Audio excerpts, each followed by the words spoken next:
Thank you very much, Philip. We are coming up on the critical stuff leading up to Orion's return to Earth and its splashdown in the Pacific, just 7 minutes away now from crew module, service module separation. That European service module has worked like a champ throughout the course of the mission. The service module, which of course housed the solar arrays and all of the other propulsive functioning for Orion throughout the course of the mission, has been monitored in the European service module control room in Noordwijk in the Netherlands, where that team of flight controllers is eagerly awaiting the completion of the service module's work just a few minutes from now, when it will pyrotechnically separate from the crew module, leaving the crew module on its own. Entry interface is scheduled just 26 minutes from now. We'll be receiving reports from Flight Director Judd Freeling and his team of flight controllers throughout Orion's descent back into the Earth's atmosphere, and through all of the parachute deployment sequence events leading up to splashdown that is scheduled at 11:39 and 42 seconds a.m. Central Time, 9:39 and 42 seconds a.m. Pacific Time. One thing worth noting is once Orion splashes down in the Pacific, it will stabilize in one of two positions, either pointed up, which is called stable 1, or pointed down in stable 2. The crew module uprighting system, known as the CMUS, deploys a series of 5 bright orange helium-filled bags on the top of the capsule that will either flip Orion right side up or keep it right side up in its stable 1 position. Those 5 bags are packed in hard containers and installed atop the capsule inside the gussets between the parachutes and other equipment. They're inflated with helium gas that is stored in pressure vessels located close by the bags. Each bag has its own independent inflation system. The CMUS, or crew module uprighting system, initiates after landing and opens up a valve for helium to flow into those uprighting bags. It is considered, at least operational, that we have 4 out of those 5 bags to inflate to maintain a stable 1 configuration for Orion, to enable Navy divers to approach the vehicle. One of the first things that they'll be looking for is any leakage of toxic gas or toxic fuel from the vehicle. Assuming there is no such leak and that Orion appears to be in good shape, then they'll begin the methodical process of approaching the vehicle with other personnel and other Navy assets in order to begin the securing of Orion on the ocean for its towing back into the well deck of the USS Portland.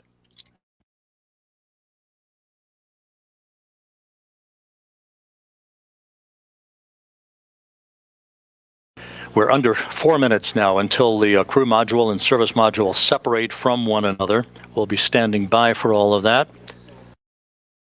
You can see in this telemetry-driven animation that Orion is currently traveling just under 17,000 miles an hour, just under 4,000 miles away from Earth, and a hefty 254,000 miles from the Moon, which of course was its target in distant retrograde orbit, flying around the Moon for its outbound powered flyby at the beginning of the mission to move to a distance of some 268,000 miles away from Earth, farther than any human-rated spacecraft designed to return to Earth had ever been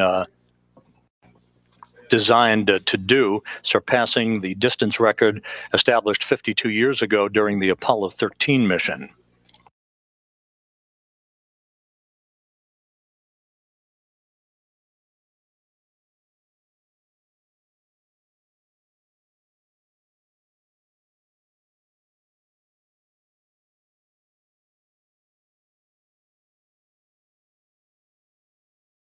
Here in Mission Control, the flight dynamics folks and the guidance, navigation, and control folks have put up a graphic which is essentially the ground track for Orion as it will make its way across the southern Indian Ocean, passing the northwest coast of Australia en route to its ultimate trajectory that will carry it across the Pacific.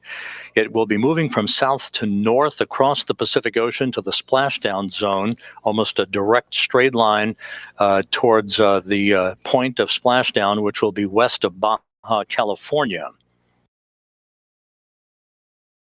Now just under 2 minutes until crew module, service module separation.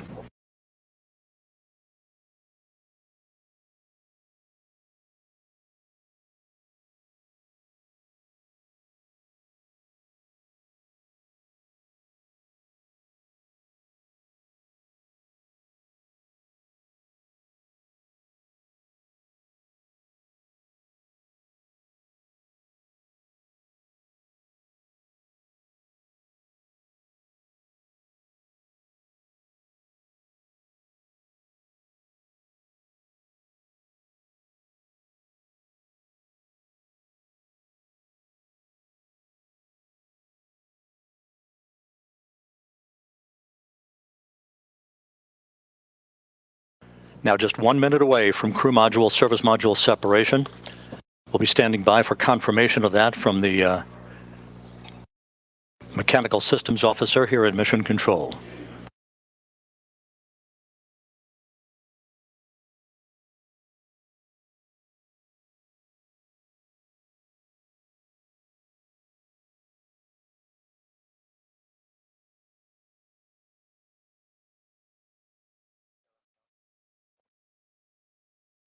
"30 seconds until separation. This will come at an altitude of 3,200 statute miles.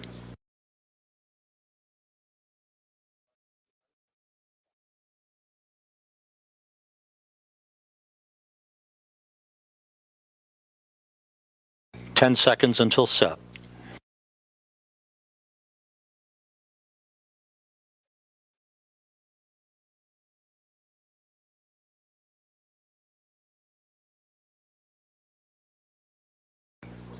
We have confirmation of separation.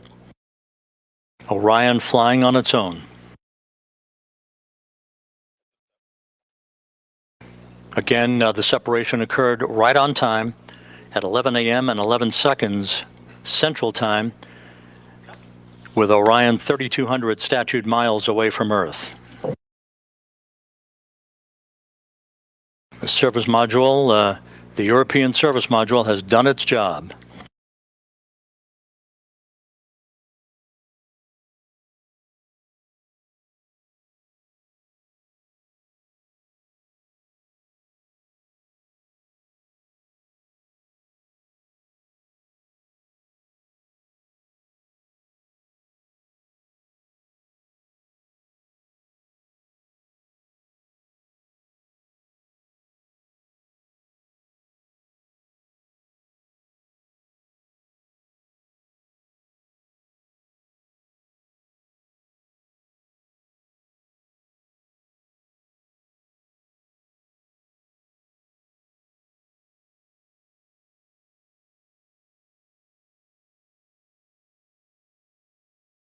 So with Orion flying on its own, we're about 18 and a half minutes away now from the point of entry interface, where Orion will be put through its paces. This is where the heat shield will begin to feel the effects of peak heating of 5,000 degrees Fahrenheit on the heat shield, and the beginning of 2 blackout periods where the plasma around the vehicle will build up such that it will block data and communications between mission control and the spacecraft itself.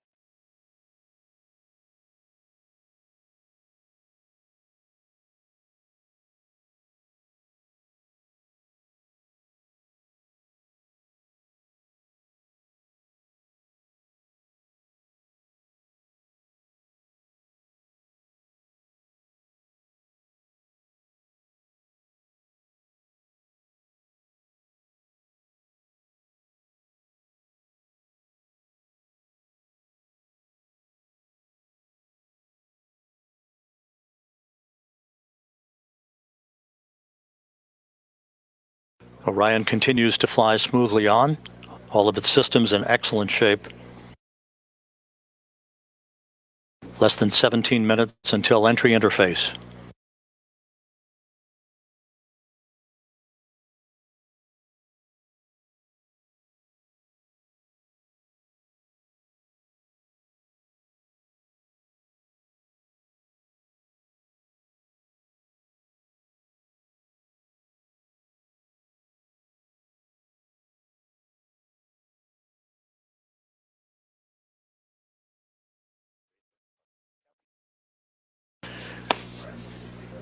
And the crew module raise burn that we thought was not going to be needed is being conducted.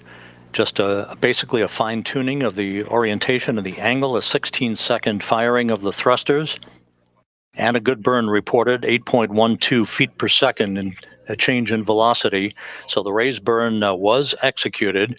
That will further fine tune Orion's path at the proper azimuth or orientation where the heat shield is at its optimum angle to begin the repulsion of the heat that will build up around the heat shield at the time that we begin entry interface, just about 15 and a half minutes from now. So the crew module service module separation went off as planned. The raise maneuver was executed at 11:03 and 41 seconds Central Time. Again, the raise maneuver was executed. Orion now flying at the proper orientation for entry interface into the Earth's atmosphere. Entry interface is scheduled at 11:20 and 14 seconds a.m. Central Time at an altitude of 400,000 feet. At that point, Orion will be traveling 24,464 miles an hour with a range to splashdown of 3,659 statute miles.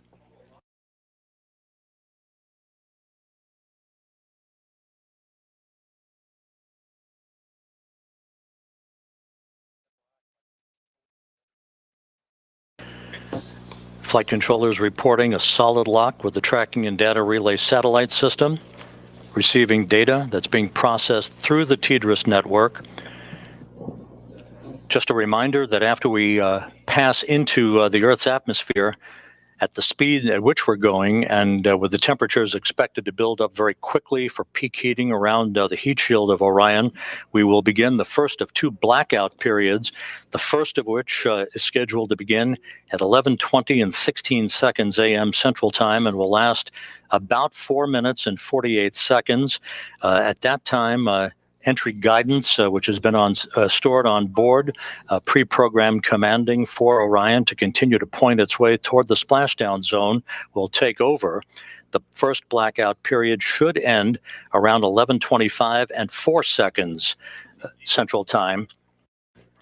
That will set the stage for the skip entry, basically the maneuver that will enable Orion to dip into the Earth's atmosphere and skip back out of the Earth's atmosphere and dip back into the Earth's atmosphere like a rock, a flat rock on a pond.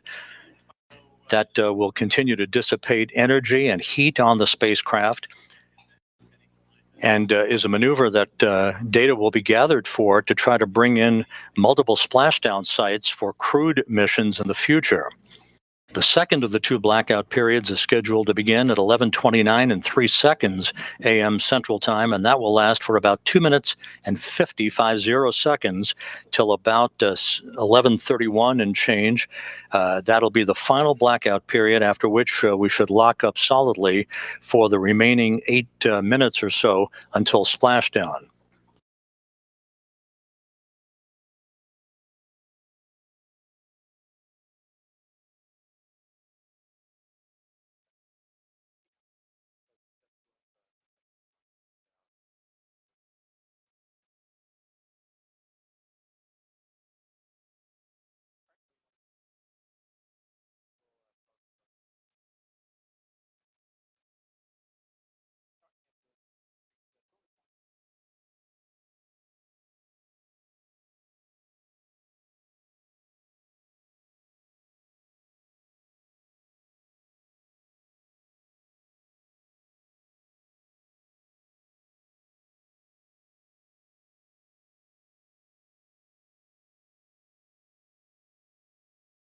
This is Mission Control Houston, 12 minutes away from entry interface.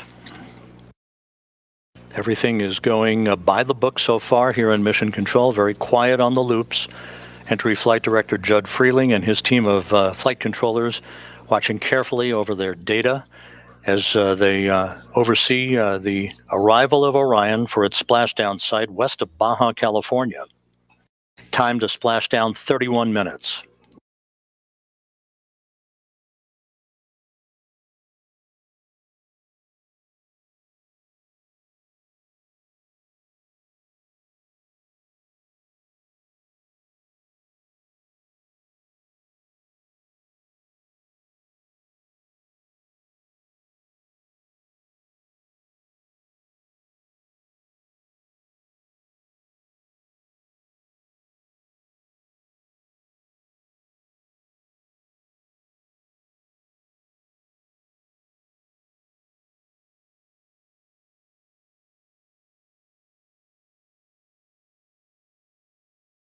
Less than 11 minutes now until entry interface.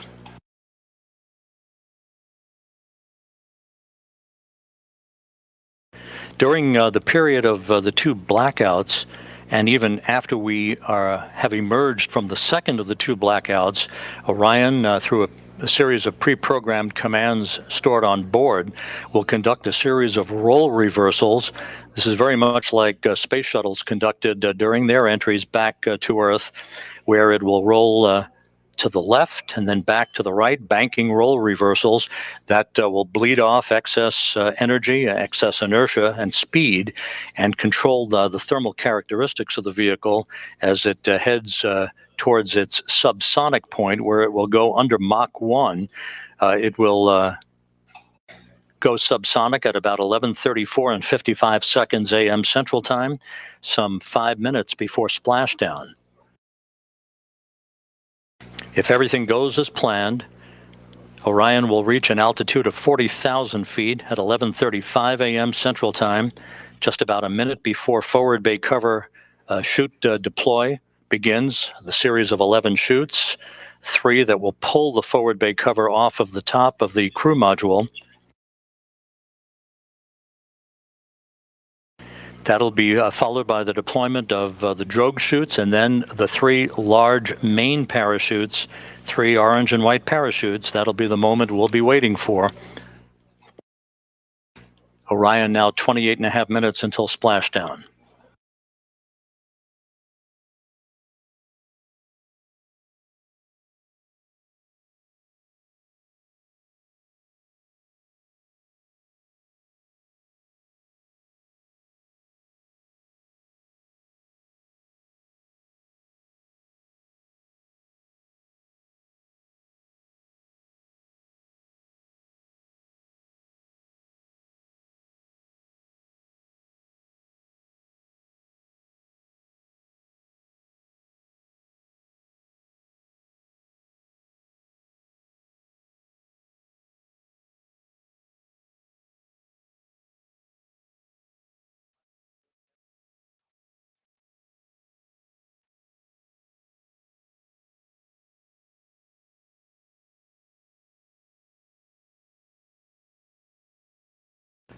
Orion is approaching the northwest coast of Australia. 27.5 minutes until splashdown. We're just 8 minutes away from the point at which Orion will dip into the Earth's atmosphere and begin what basically is a hellish entry, where temperatures around the spacecraft will raise to about 5,000 degrees Fahrenheit. That's half as hot as the outer surface of the sun.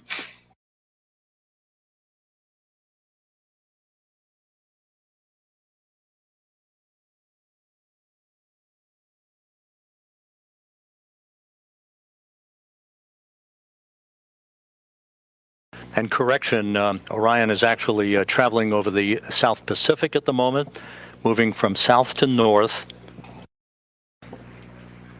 Just 7.5 minutes until entry interface.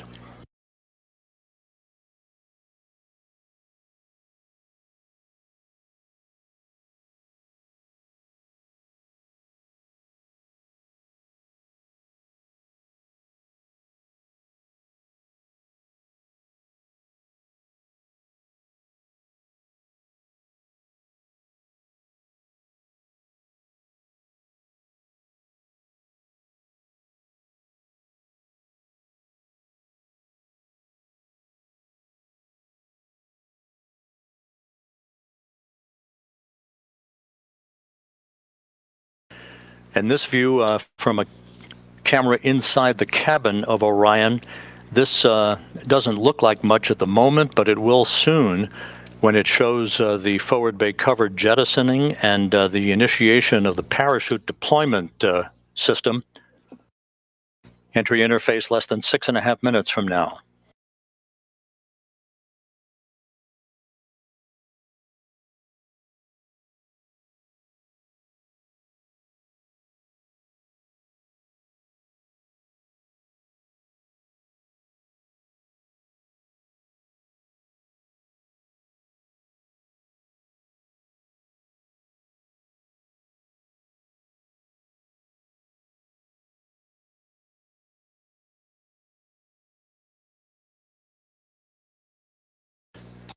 Just to recap, the crew module, the Orion crew module, separated from the European service module about 14.5 minutes ago, right on target as it was planned, and a short raise maneuver, a 16-second firing of Orion's thrusters, oriented the vehicle, raising it just a tad so that its heat shield was at the proper orientation in the direction of travel to begin entry interface in about 5 minutes at an altitude of 400,000 feet above the Earth. Orion is making its way south to north across the Pacific Ocean. Currently traveling at 23,000 miles an hour.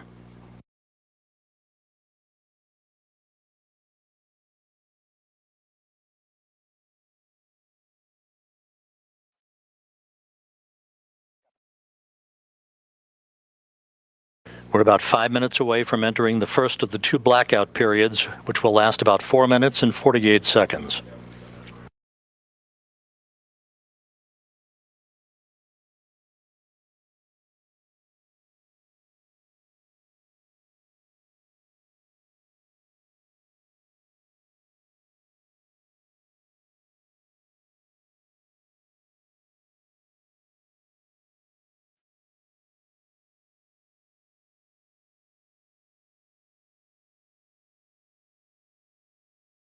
A journey that began with the power of the launch of the Space Launch System 25.5 days ago, about to reach its final minutes in the searing heat of reentry, where temperatures around Orion will build up to 5,000 degrees Fahrenheit.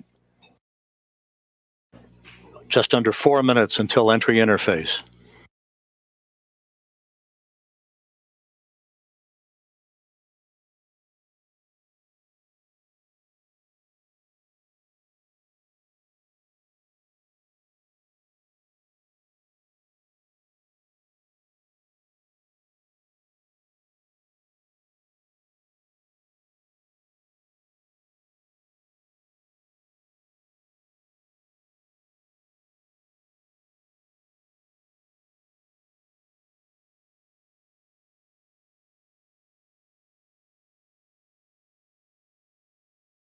Once again, at entry interface, which we will reach about 3 minutes from now, Orion will be at an altitude of 400,000 feet, traveling just under 25,000 miles an hour, with a range to splashdown of 3,659 statute miles.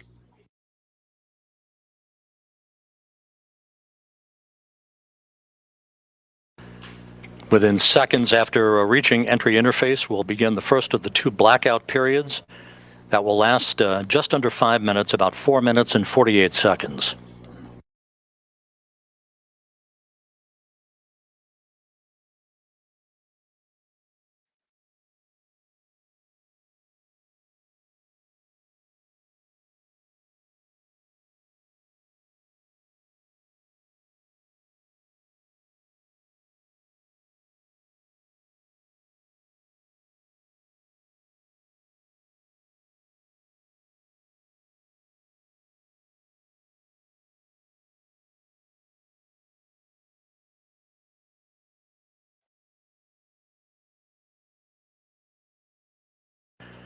And here's the ground track for Orion as it passes well to the west of South America.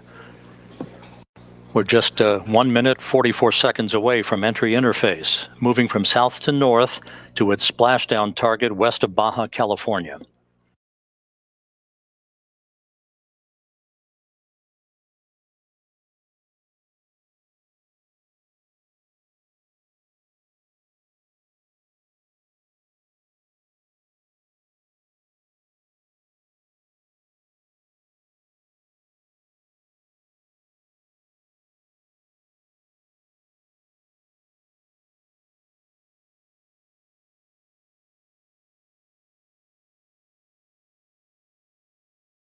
Just 1 minute away from entry interface.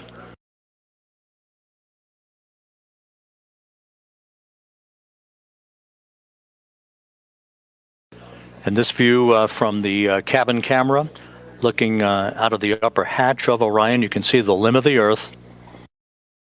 We're going to be losing all of the data here shortly once we enter into the Earth's atmosphere and begin the first of the two blackout periods.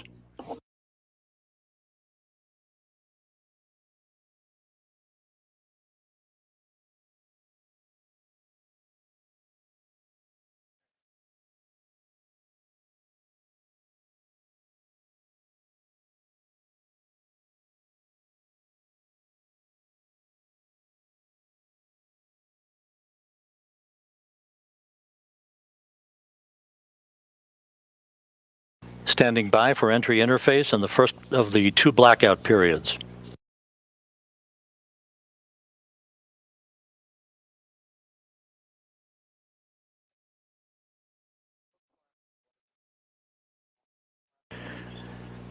We are now in the entry phase. Entry interface has begun. Entry interface at 400,000 feet. Orion traveling just under 25,000 miles an hour.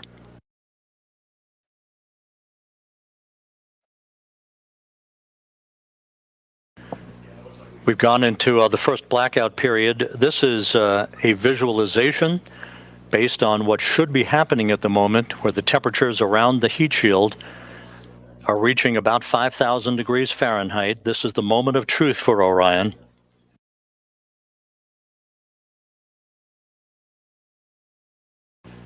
We should be coming out of this first blackout period just under 4 minutes from now.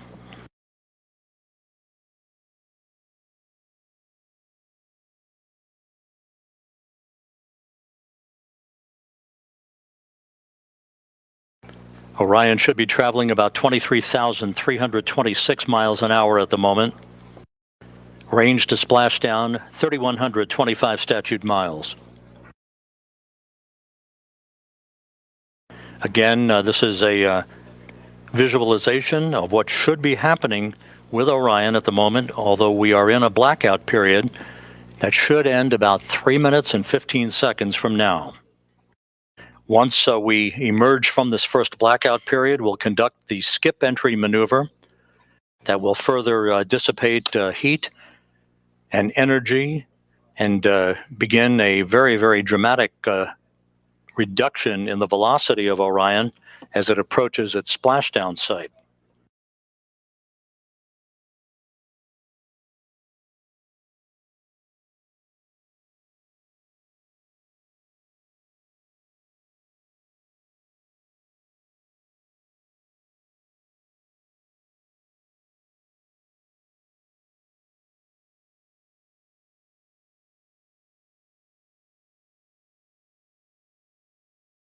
Clocks here in mission control showing the sequence of events yet to come. The first blackout period to end about 2 minutes and 18 seconds from now. The second of the two blackout periods would begin about 6 minutes from now for about 7 minutes, followed by the jettisoning of the forward bay cover. That will begin the sequence of the deployment of the parachutes. First, a pair of drogue chutes, 3 pilot parachutes that will then pull 3 main parachutes to begin the final moments of Orion's descent back to its splashdown in the Pacific Ocean.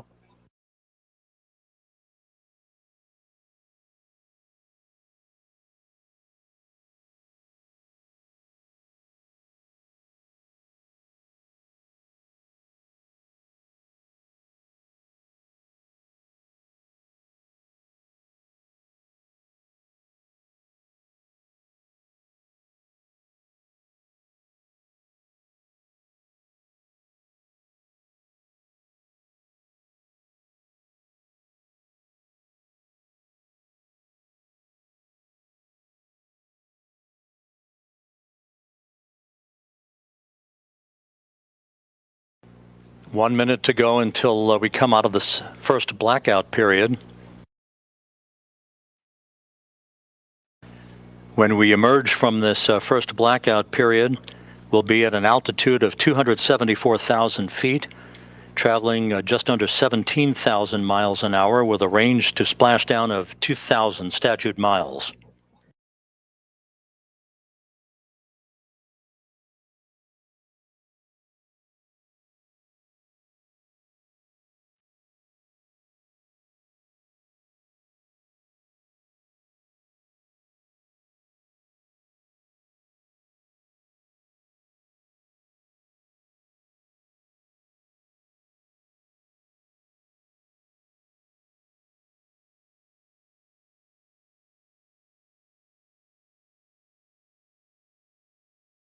Standing by for a reacquisition of signal.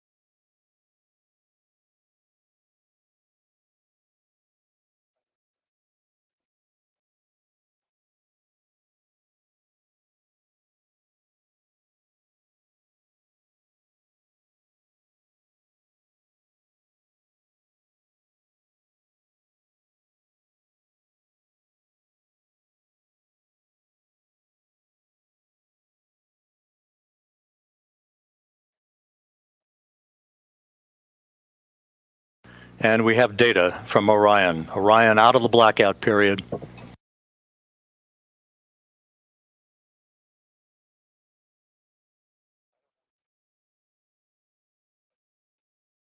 Flight Dynamics reports that Orion is right on the money, coming right down the pike. A good view out of the cabin camera looking out of the upper hatch of Orion.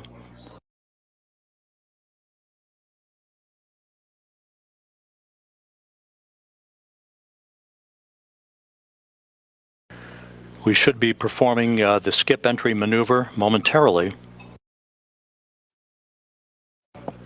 Good communications established with Orion.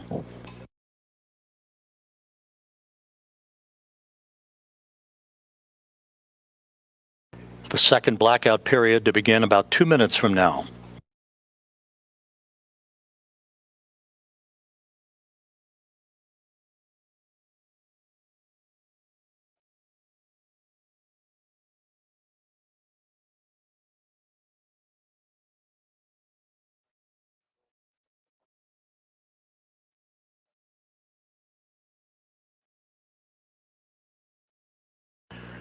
Orion is at the apogee of the skip entry maneuver, beginning the second in a series of role reversals, again banking maneuvers to bleed off excess inertia and to dissipate heat around the spacecraft.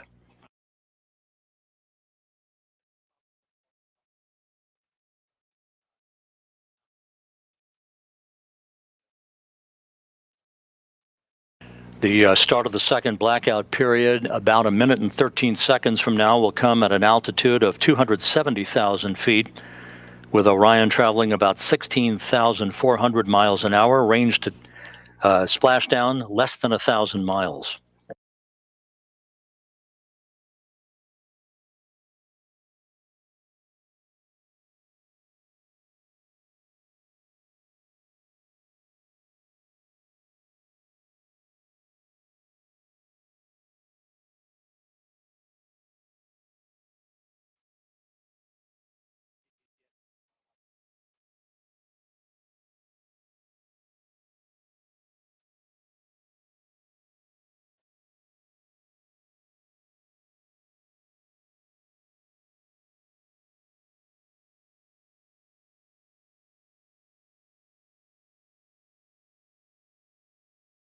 Coming up on the start of the second blackout period.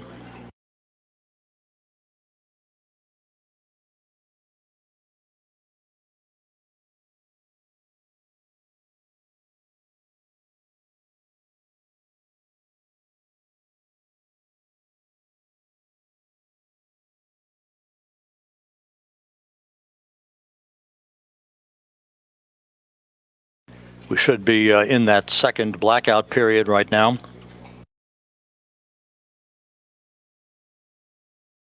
Orion approaching a velocity of 20 times the speed of sound. If all goes as planned, we should be out of the blackout period with a solid lockup on the vehicle at 11:31 and 46 seconds a.m. Central Time.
This is Mission Control Houston, the airborne WB-57, one of the airborne assets to track Orion's return to Earth, has visual acquisition of the vehicle. We should be coming out of this second and final blackout about 30 seconds from now.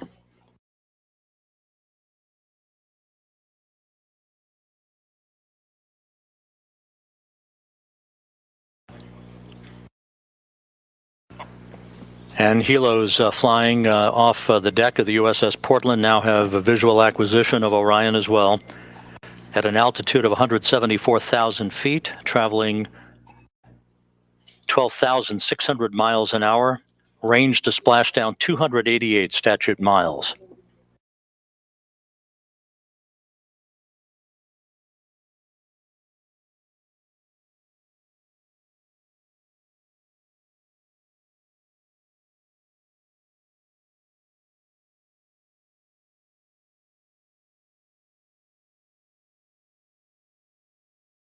This view on the deck of the USS Portland.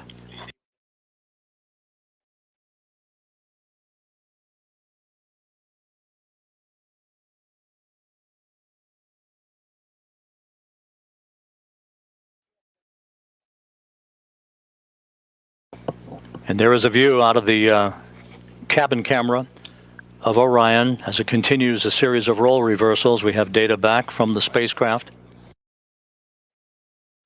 Flight Dynamics reports Orion straight and narrow on a true course toward its splashdown site. Forward bay cover jettisoning less than 3.5 minutes from now.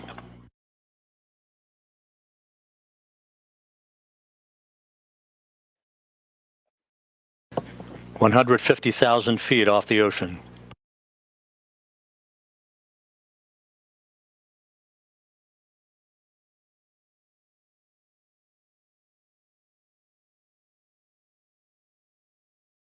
Orion now traveling at Mach 10.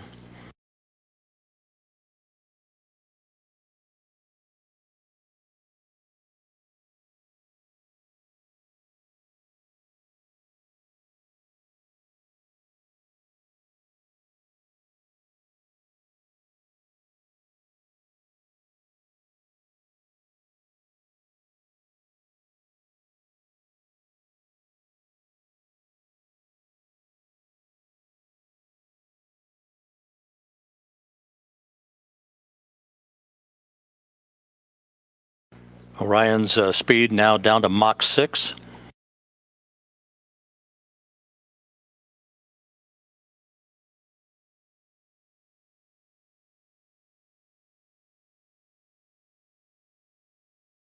Two minutes until forward bay cover jettisoning.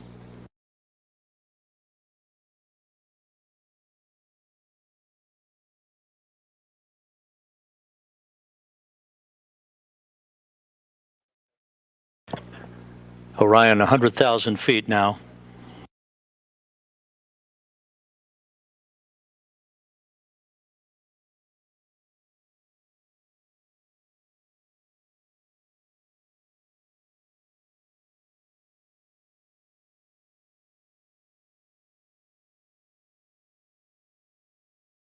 The spacecraft about to go subsonic.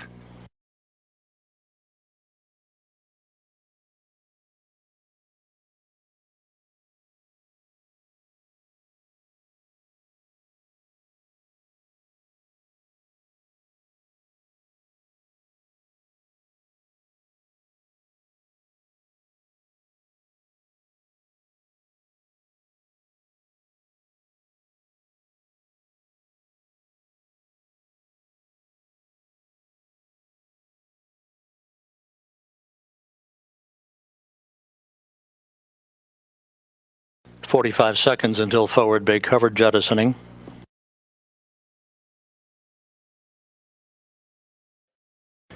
Orion now at 50,000 feet.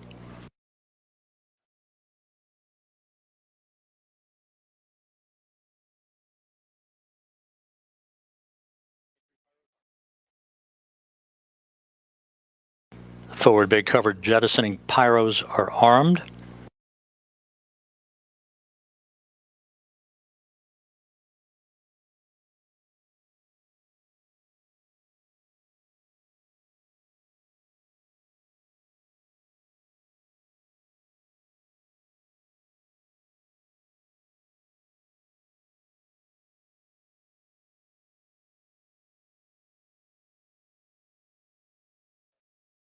"25,000 feet.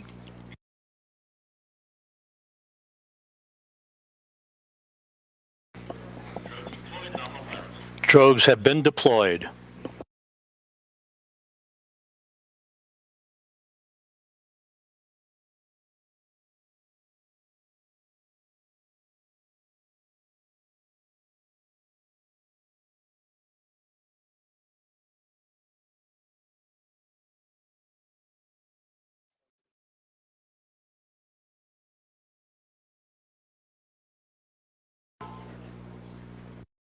Two good drogue shoots reported by the recovery team out in the Pacific.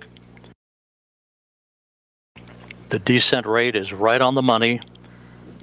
Orion's velocity now down to 282 miles an hour. Range to splashdown 1.5 miles. 10,000 feet now.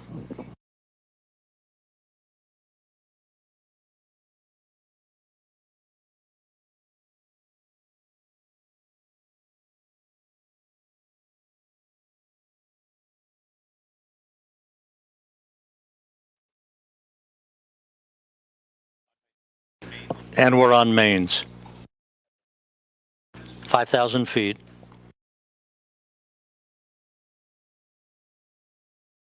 Reefing in progress.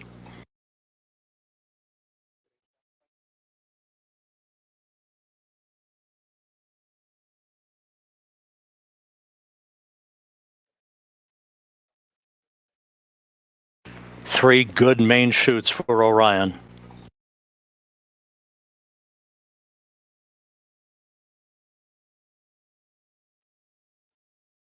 We have three fully inflated main chutes.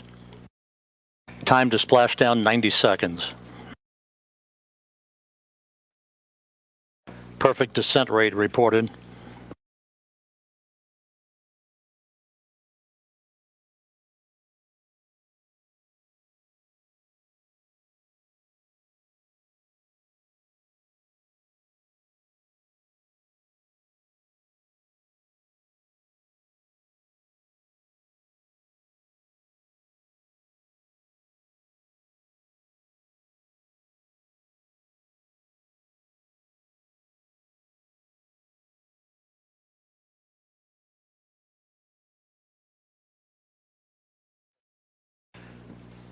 And there it is, high over the Pacific, America's new ticket to ride to the moon and beyond now in view. Orion under its chutes descending towards splashdown.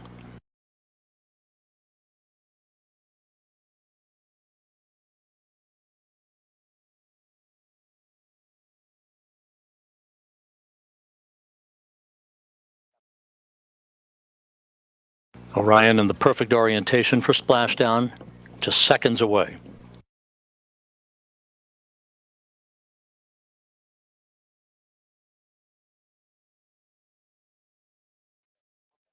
1,000 feet.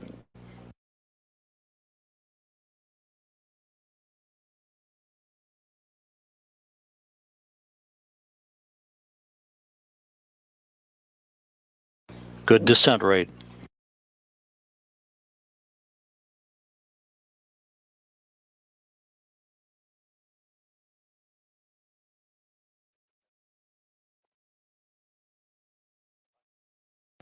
.500 feet.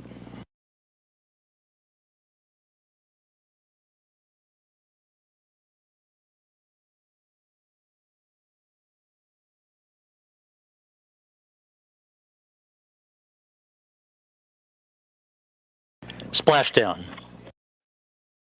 From Tranquility Base to Taurus Littrow to the tranquil waters of the Pacific, the latest chapter of NASA's journey to the moon comes to a close. Orion, back on Earth. Unofficial splashdown time, 11:40 and 30 seconds a.m. Central Time.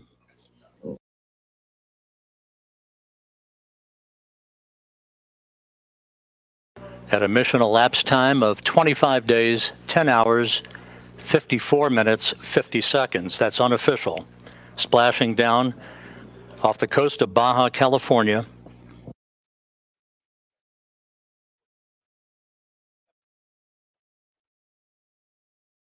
The crew module uprighting system now being inflated for the bags currently being inflated.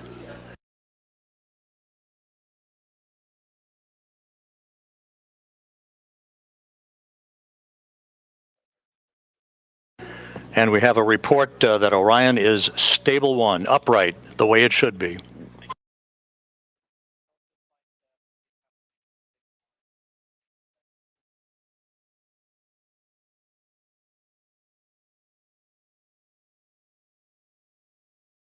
Once again, splashdown occurring at 11:40 a.m. Central Time, 9:40 a.m. Pacific Time, west of Baja California, after a textbook entry for the Orion spacecraft, bringing its 25-and-a-half-day mission to an end.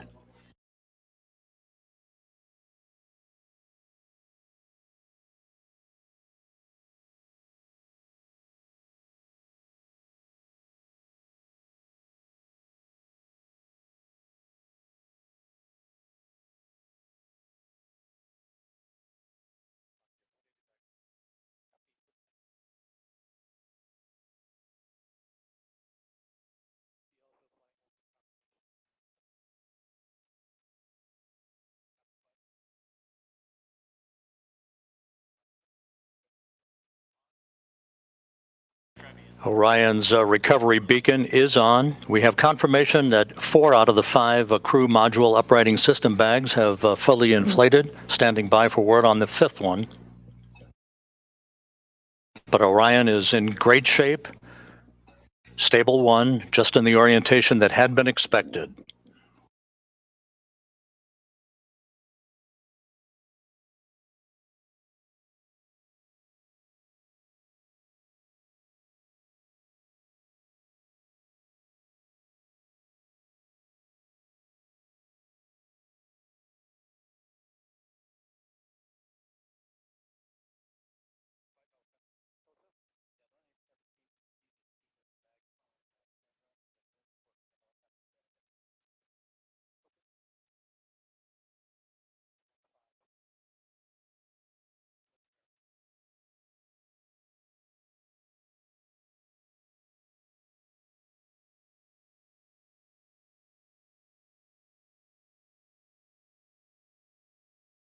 This is Mission Control Houston. Once again, the Orion spacecraft, having completed a journey of 1.4 million miles, bobbing gently in the Pacific Ocean. 4 out of its 5 crew module uprighting system bags have been deployed. We're standing by for word on the 5th. However, irrespective of that, it is in stable 1 configuration, in good shape, according to the recovery team. And we are now receiving word that all 5 of the crew module uprighting system bags are fully inflated. So that's exactly what we had hoped for. Orion safely bobbing up and down in the Pacific Ocean.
This is Mission Control Houston.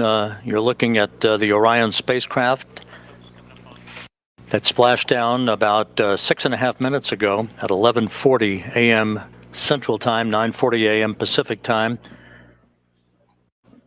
We are estimating that it splashed down around 5 nautical miles away from the USS Portland.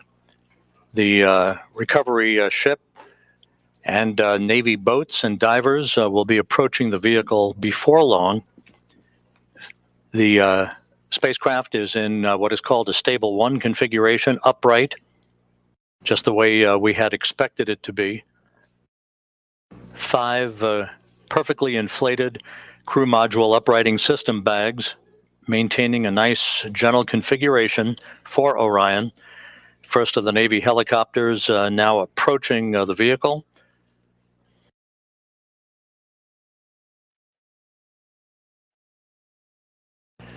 And here in Mission Control, some of Orion's systems no longer needed are being powered down. Many of them will stay powered up for the next 2 hours while we conduct a series of test objectives to characterize the thermal conditioning of the spacecraft.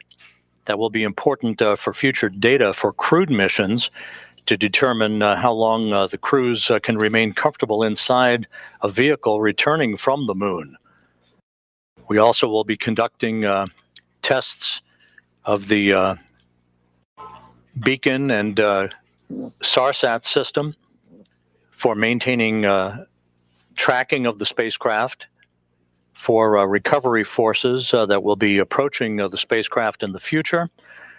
And coming up in the next hour and a half will be the reactivation of an ammonia boiler system that will provide cooling in the spacecraft, as it will when crews return from their missions on board Orion.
This is Mission Control Houston. Reports from the USS Portland indicate that the first of two Navy helicopters flying in the vicinity of Orion, which is about 5 nautical miles away from the ship, indicate no damage to the spacecraft and no hazardous fuel leaking from the spacecraft. Good view of the helicopters and the initial Navy boats that will be approaching Orion a short time from now. Once again, the splashdown occurring at 11:40 a.m. Central Time, 9:40 a.m. Pacific Time.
This is Mission Control Houston. Orion in the Pacific Ocean, having splashed down at 11:40 a.m. Central Time, 9:40 a.m. Pacific Time, around 5 nautical miles or so from the USS Portland, a textbook entry for the vehicle.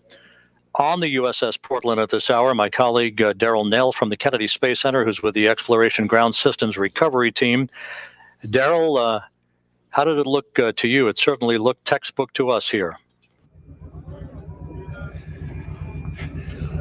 I'd say that's a great description, Rob. Perfectly landed here in the Pacific Ocean, and that's been confirmed by the operations manager that I just spoke to. Watching it from the deck as an observer, we have, as you can see, some broken clouds in the sky, like right around 3,000 feet. But we saw those 3 full main parachutes pop out.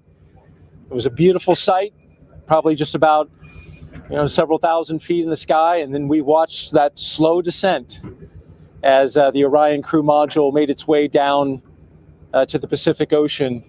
Saw the splash, and then, of course, the assets aboard the USS Portland here immediately started making their way towards the splashdown site. And as you see live now, they are close to being next to the capsule. Now, the helicopters that you see flying there, those are MH-60s. We have 2 of them in the air, and they are right now gathering high quality, high definition imagery of the capsule in the water. There's a spotter aboard. We have photographers as well. The doors are completely open on both sides of the helicopters, and so you can see them flying at a circular track around the splashdown location. They have marked, if you can see it, you can see what looks like smoke coming off a location just to the left there. That is the boats having marked location where some of the debris has come down, the debris that was part of the separation event, part of the parachutes opening event. So you have the sabot as well as the lid from the parachutes. All of that is being tracked by the Sasquatch team, and the Navy boats are marking that with floatable smoke grenades. All of that hardware the team wants to recover because there's valuable information and data in it. The helicopters will be out for another 20 minutes gathering imagery. You can see one of them getting very close to the crew module. There is an GSS camera, ultra high definition, 8K, which is gathering imagery. We are currently on course to go right by the splashdown location. So we are right about 3.5 miles and closing.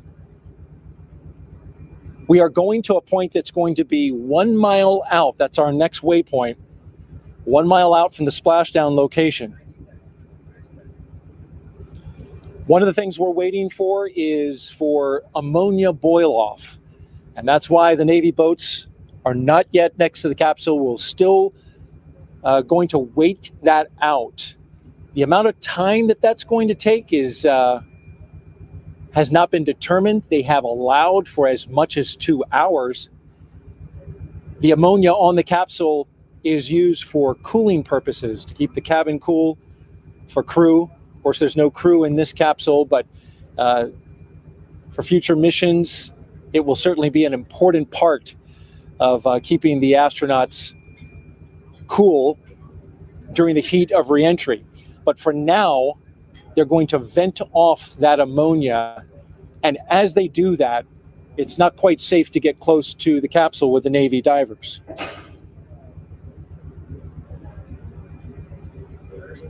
So, of course, we'll keep our eyes fixed to the location, our cameras as well. USS Portland's standing by for our next waypoint, 1 mile from the splashdown site. And then once the completion of the ammonia boil-off, the Navy boats will be going in. Spectacular sight from out here, Rob. Toss it back to you.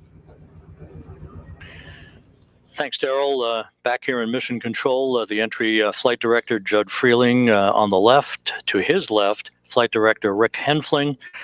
And with me on console here, probably none more important than the NASA Administrator, Bill Nelson. Senator, thank you for joining us today. Rob, I'm overwhelmed. I'd say it's good to see you, but this is an extraordinary day. I remember years ago when I saw you return on Columbia from your mission into space, and it all conjures up a tremendous amount of memories. Orion back on Earth, having circumnavigated the moon, having survived a critical test of its heat shield, I think you have to be hesitant to celebrate and throw confetti a little bit too early, but it certainly is an important achievement, is it not? It's historic because we are now going back into space, into deep space, with a new generation. Kennedy just stunned everybody with the Apollo generation and said that we were going to achieve what we thought was impossible. And did that in a short period of time. And many things have happened since. But we knew we were going back. But we knew we were going back to the moon just to continue to explore outward into the cosmos. And so that's why this is a defining day. It is one that marks new technology, a whole new breed of astronaut, a vision for the future that captures the DNA of particularly Americans, although we do this as an international venture. And that DNA is we are adventurers, we are explorers. We always have a frontier. And that frontier is now to continue exploring the heavens. We had to wait a while for Artemis to finally get to the point where the Space Launch System got us underway back on November 16th. But once it did, these engineers and the other members of the team's front room, back room, they've been pretty giddy over the amount of data that they've required and how this vehicle appears to have exceeded its expectations in its performance. The whole vehicle, the rocket, the European participation in the support module, the spacecraft itself, Orion, performing so well that they added a lot of tests. And lo and behold, we're going to be up to our ears in data, thankfully. And of course, today the two main things that had to happen was that that heat shield had to work, and it did beautifully, where they can skip off the atmosphere and bleed that speed down from 25,000 miles an hour. And then the parachutes had to work, and they did it as well. You know, the engineering, the design of this mission, all the work that will go into the next flight when a crew is on board, right, to orbit the moon. What does this say about NASA and the international partner cooperation and the partnership that ultimately takes us not only to the moon, but beyond? Well, it says a lot about our country because we don't do it secretively. We do it openly, and we do it with our friends, and we invite all peoples of the earth. And we are doing it also with commercial partners, because when we go into orbit on Apollo 3, we are going to rendezvous and dock with in this case, SpaceX lander, and the crew will go down to the surface. And then we have another competition going on now for another lander, so that we will have two landers.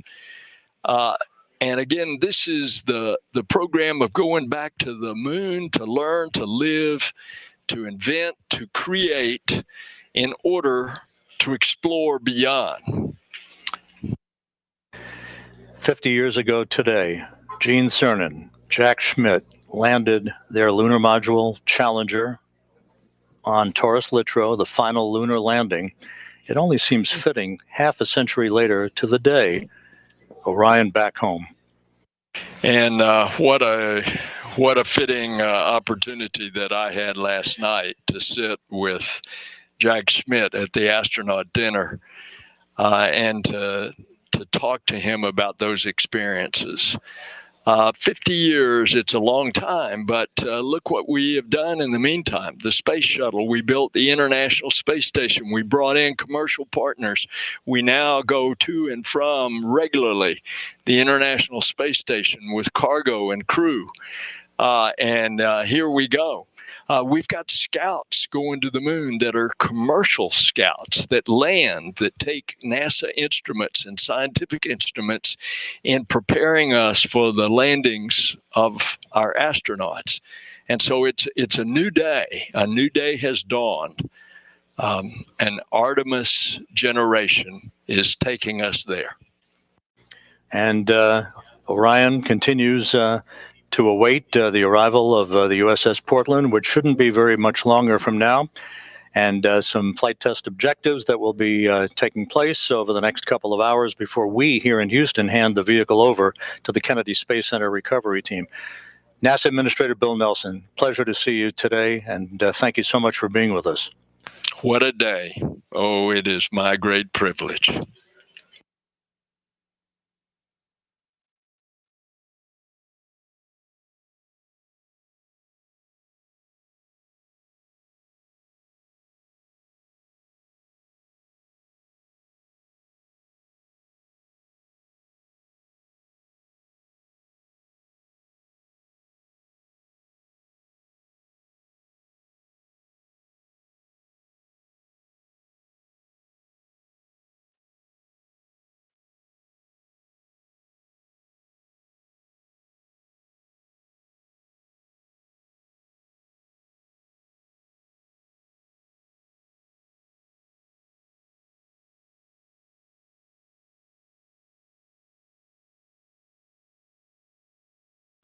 This is Mission Control Houston, 26 minutes after the return of Orion from its circumnavigation of the moon and a splashdown in the Pacific, a bullseye splashdown, just about 5 nautical miles away from the USS Portland, as had been planned. The Portland about to arrive near the spacecraft, as you heard from Daryl Nail, who at this moment is standing by on the Portland with the woman in charge of the recovery operations, Melissa Jones. Daryl? Thank you, Rob. That's right. Melissa Jones, the recovery director, just came from outside the ship's control center where she was monitoring and, of course, managing her team in the midst of this recovery. So, Melissa, thank you for being here. Thank you for having me. This is an exciting day. What a day it is, right? We just had splashdown and want to ask you, first of all, operationally, where do we stand and what do we have to go? So we had a picture-perfect splashdown, and at this time we're gathering data. With the CM powered up, we'll get some flight test objective data on thermal conditioning, and we're doing some signal data with the tri-band beacons, making sure that we can see the beacons on the capsules and on the astronaut suits to prepare for Artemis 2. And once that is complete, the vehicle will be powered down by the Mission Control Center, and they'll hand that over officially to us here locally in the Pacific. And then we will approach the capsule and attach some lines to it and pull it into the back of the well deck. And that's a delicate mission, right?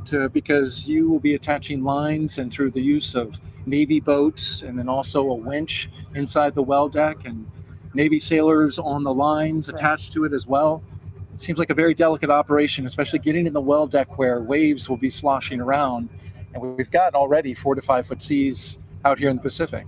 Correct. So it is a delicate balance to try to control the capsule in the well deck with all the water that we have in there, and to softly land it on the cradle so that we can capture as much data from the heat shield as possible. Now, as the capsule was coming down, just briefly tell me your reaction that moment that it splashed down. So when they called capture from the helicopters, it was the most amazing feeling. It's just been a long time coming. We've been working this mission for a while, and we've done a ton of training.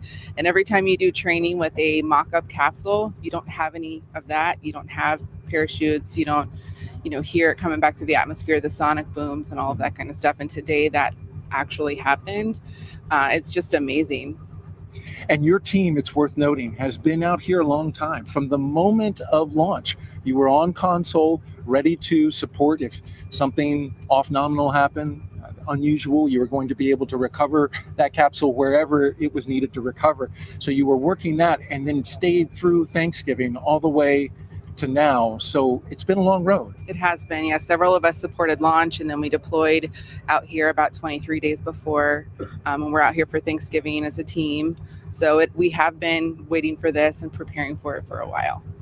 And it looks like you're doing a great job so far. Thank you. Good luck the rest of the way, Melissa Jones, and thank you for joining us. Thank you very Appreciate much. Thanks for having me. All right, Rob.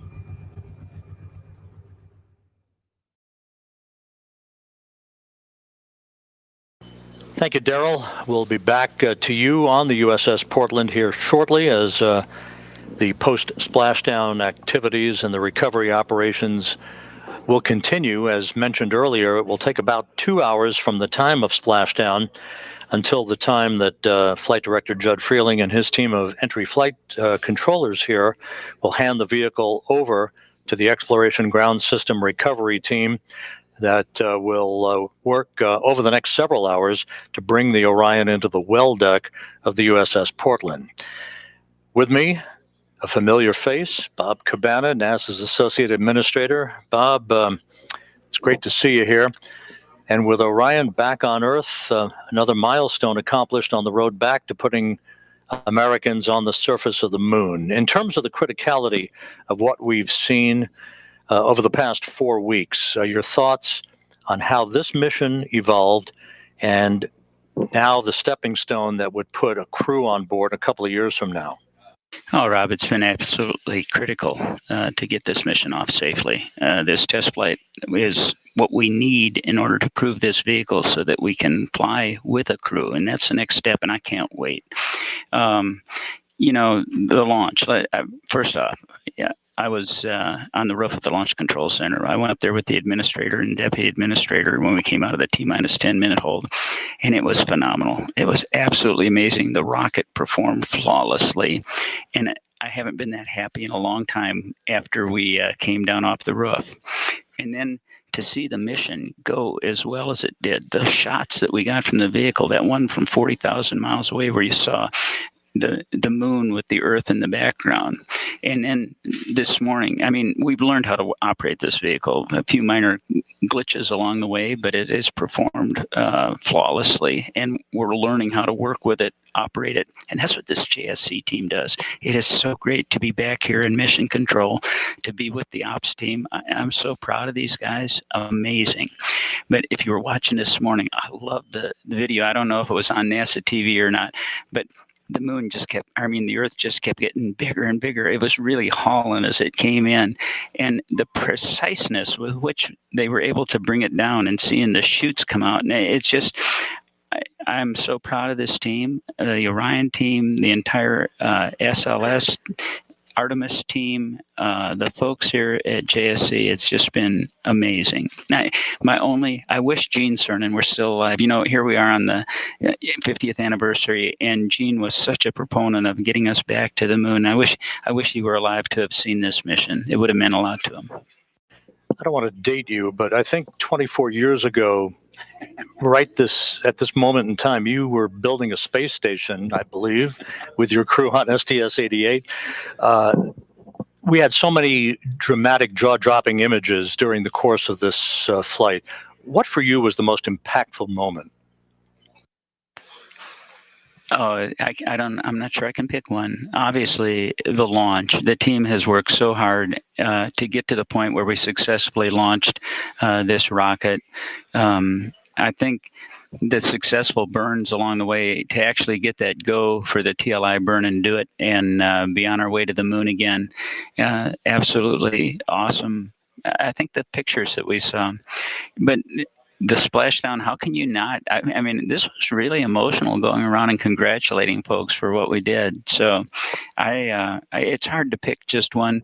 I think what has meant the most to me, more than just watching the mission, more than the mission highlights, is being with the teams at the Kennedy Space Center, at the Marshall Space Flight Center, here at the Johnson Space Center, and just being able to go up and talk to them and thank them for all their hard work that got us to where we are. I think it means a lot to me. And Bob, final question. The next step, Artemis 2, putting a crew on a vehicle to orbit the moon. It's going to be a complicated mission. It's a long road. It seems like a long time from now, but based on what we've just witnessed, and based on what we believe will be the ultimate data flow out of this mission, doesn't seem that far away, does it? It is not that far away. It's going to mean a lot when we get the crew assigned, and we see them in training. We get that human face to this. I've seen the flight hardware at KSC. The Orion 2 spacecraft for Artemis 2 is there. It's in build. We got to get Artemis 1 back and transfer some of the black boxes across to make sure that they get checked out and everything works. The rockets being built. We are on the way. And I think when you put a human face to that, when you actually see that, hey, we're sending humans to the moon again, and we're going to get this 1-year cadence eventually where we're doing this on an annual basis. This is our future, and it's different from how we went during Apollo. We're going in a sustainable way.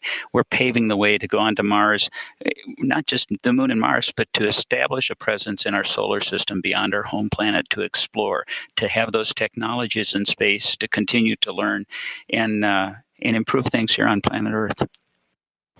Bob Cabana, NASA's Associate Administrator. Thanks so much for being with us, Bob.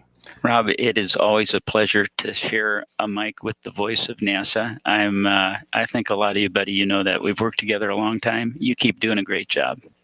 Thank you very much, Bob. Bob Cabana, NASA's Associate Administrator, with us here in Mission Control.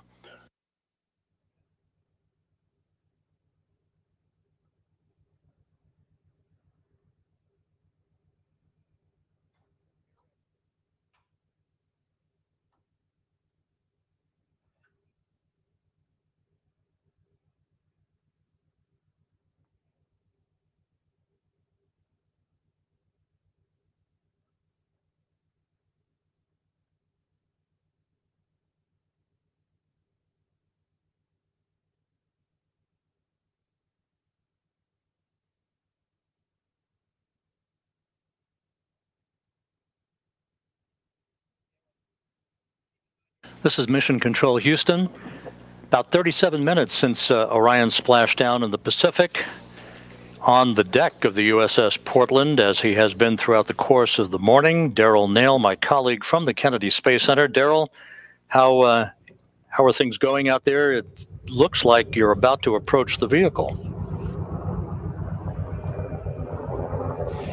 Yeah, we're very close to that moment, Rob, here on the USS Portland. We're just about 100 miles off the coast of Baja, Mexico. The operation, as you've heard and been commentating, it is going pretty smoothly at this point. But we are in a pre-planned waiting period as we wait for the ammonia that is inside the capsule. It is used for cooling.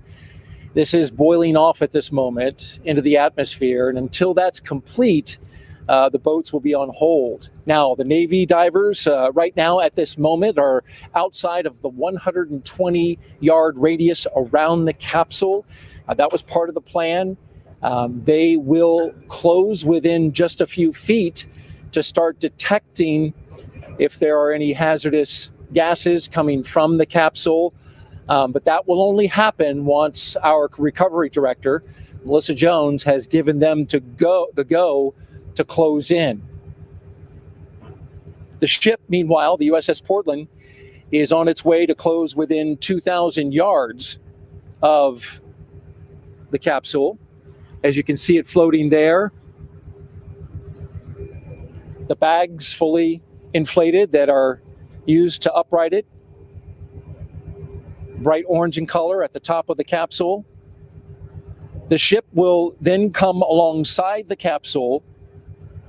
And once the Navy divers have gone in and made sure that the capsule is safe to approach, they will begin taking imagery, photographs, both on the top side of the water, and then also they have Navy divers prepared to go underneath the capsule and take pictures of the heat shield, the all-important component of this capsule, which is the primary objective in terms of the test. And this flight test was to make sure that that heat shield works and works well. So fresh from space, they want to make sure that they have images of it preserved as it is now before the operation begins where they pull it into the well deck of the USS Portland. That will involve the attachment of ropes, as well as a winch line that then connects to the USS Portland. The well deck of the USS Portland will be flooded to about 6 feet, and those Navy boats will attach their lines and then pull alongside the Navy vessel, connect to a winch line, and then carefully tow it into the well deck. Again, we are currently awaiting the completion of ammonia boil-off from the capsule. They've allowed for up to 2 hours, but it could take a shorter period of time. And once you see those Navy boats closing in, then you'll know that that ammonia boil-off is complete. Of course, we'll let you know when that happens.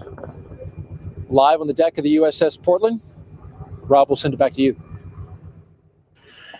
Thank you, Daryl. Daryl Nail on the USS Portland out in the Pacific, west of Baja, California. Back here in mission control as the flight controllers watch over the initial phase of the recovery operations. We're joined by the director of the Johnson Space Center, Vanessa Weich. Vanessa, great Sunday to have you here with us on console. Fabulous Sunday. What a great day. It's amazing to me everything that has been accomplished throughout this entire mission. But being here with the team and seeing and witnessing this splashdown together, amazing, wonderful. I really can't describe how I feel. You know, we were talking just a moment ago, it never ceases to amaze me how these missions are designed. The execution is one thing, but the design of the mission here by the flight control team, and just down the hall, by the way, there are humans orbiting the Earth in the International Space Station. So it's almost like a 2-for-1 here. It is. I mean, to me this week, and well, for the past 26 days, being able to come into the control center and know that we had teams controlling the International Space Station with our crew members on board. And we've had, as you know, successfully crews living off of this planet for over 22 years. But then in another control center where we're monitoring and making sure that the maneuvers, everything that had to happen on the Orion spacecraft, that was being tracked, followed, and, data, anything that needed to be sent up was just done so perfectly and professionally. This team has trained for years. First, you got to plan the mission, as you know, then you have to execute the mission. And so the years of planning, the years of getting ready, the preparations really paid off. After a team wins the World Series like the Astros did, you can celebrate for about 24 hours before you have to worry about spring training that's coming up. There's almost never a moment to breathe. Artemis 2, not too far down the pike. Yes, absolutely. So for us, this is great. We've accomplished Orion 1, this test flight, being able to test out the heat shields, those parachutes, as you saw, brought the spacecraft down. But now we have to get it ready for our crews to be on board. So all of the systems that we need to integrate for our environmental controls, those are things that will be new as we go forward for Artemis 2. And then it's the outfitting of the cabin. All the things, simple things you think about, if they're going to be going for 10 days. So we got to make sure that we have the food, we have the clothing, all of the things that they're going to need for their next trip. But there's a lot of additional training, there's a lot of additional planning that has to happen in order for us to be ready for Artemis 2.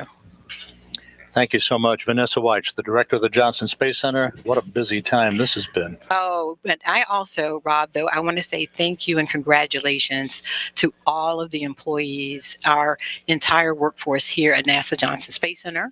But I also want to thank our European partners. I want to thank our industry partners. It took thousands of people to make this possible. And now the recovery that's being done by the Navy. Just want to say major thank you to the brave individuals that are out, and they're going to be bringing the Orion spacecraft into the Portland, and then she'll be back going to Florida, and my friends in Florida are ready to receive her. We're super excited and just want to say thank you to everyone that has made this possible. Thank you so much, Vanessa Weich, Director of the Johnson Space Center. Time to celebrate just a little bit before we catch our breath and press on. Yes, time to celebrate. Then we got to get ready for Artemis too. Vanessa Weich, thank you so much.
Back here in Mission Control, it has now been 46 minutes since the splashdown of the Orion spacecraft to complete its 25-and-a-half-day mission. Flight controllers here in Houston are reporting that the vehicle looks great.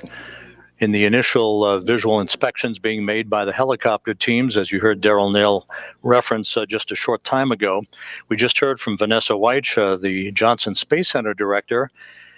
Now let's turn our attention to the East Coast, to the Kennedy Space Center, where the director of the Kennedy Space Center, Janet Petro, is standing by with us. Janet, good afternoon, and what a moment as your exploration ground systems folks are hard at work out in the Pacific.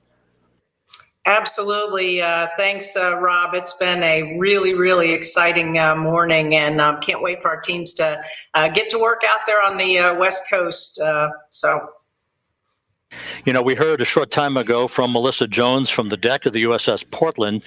How complicated has been the development of this recovery operation that your team is executing as we speak?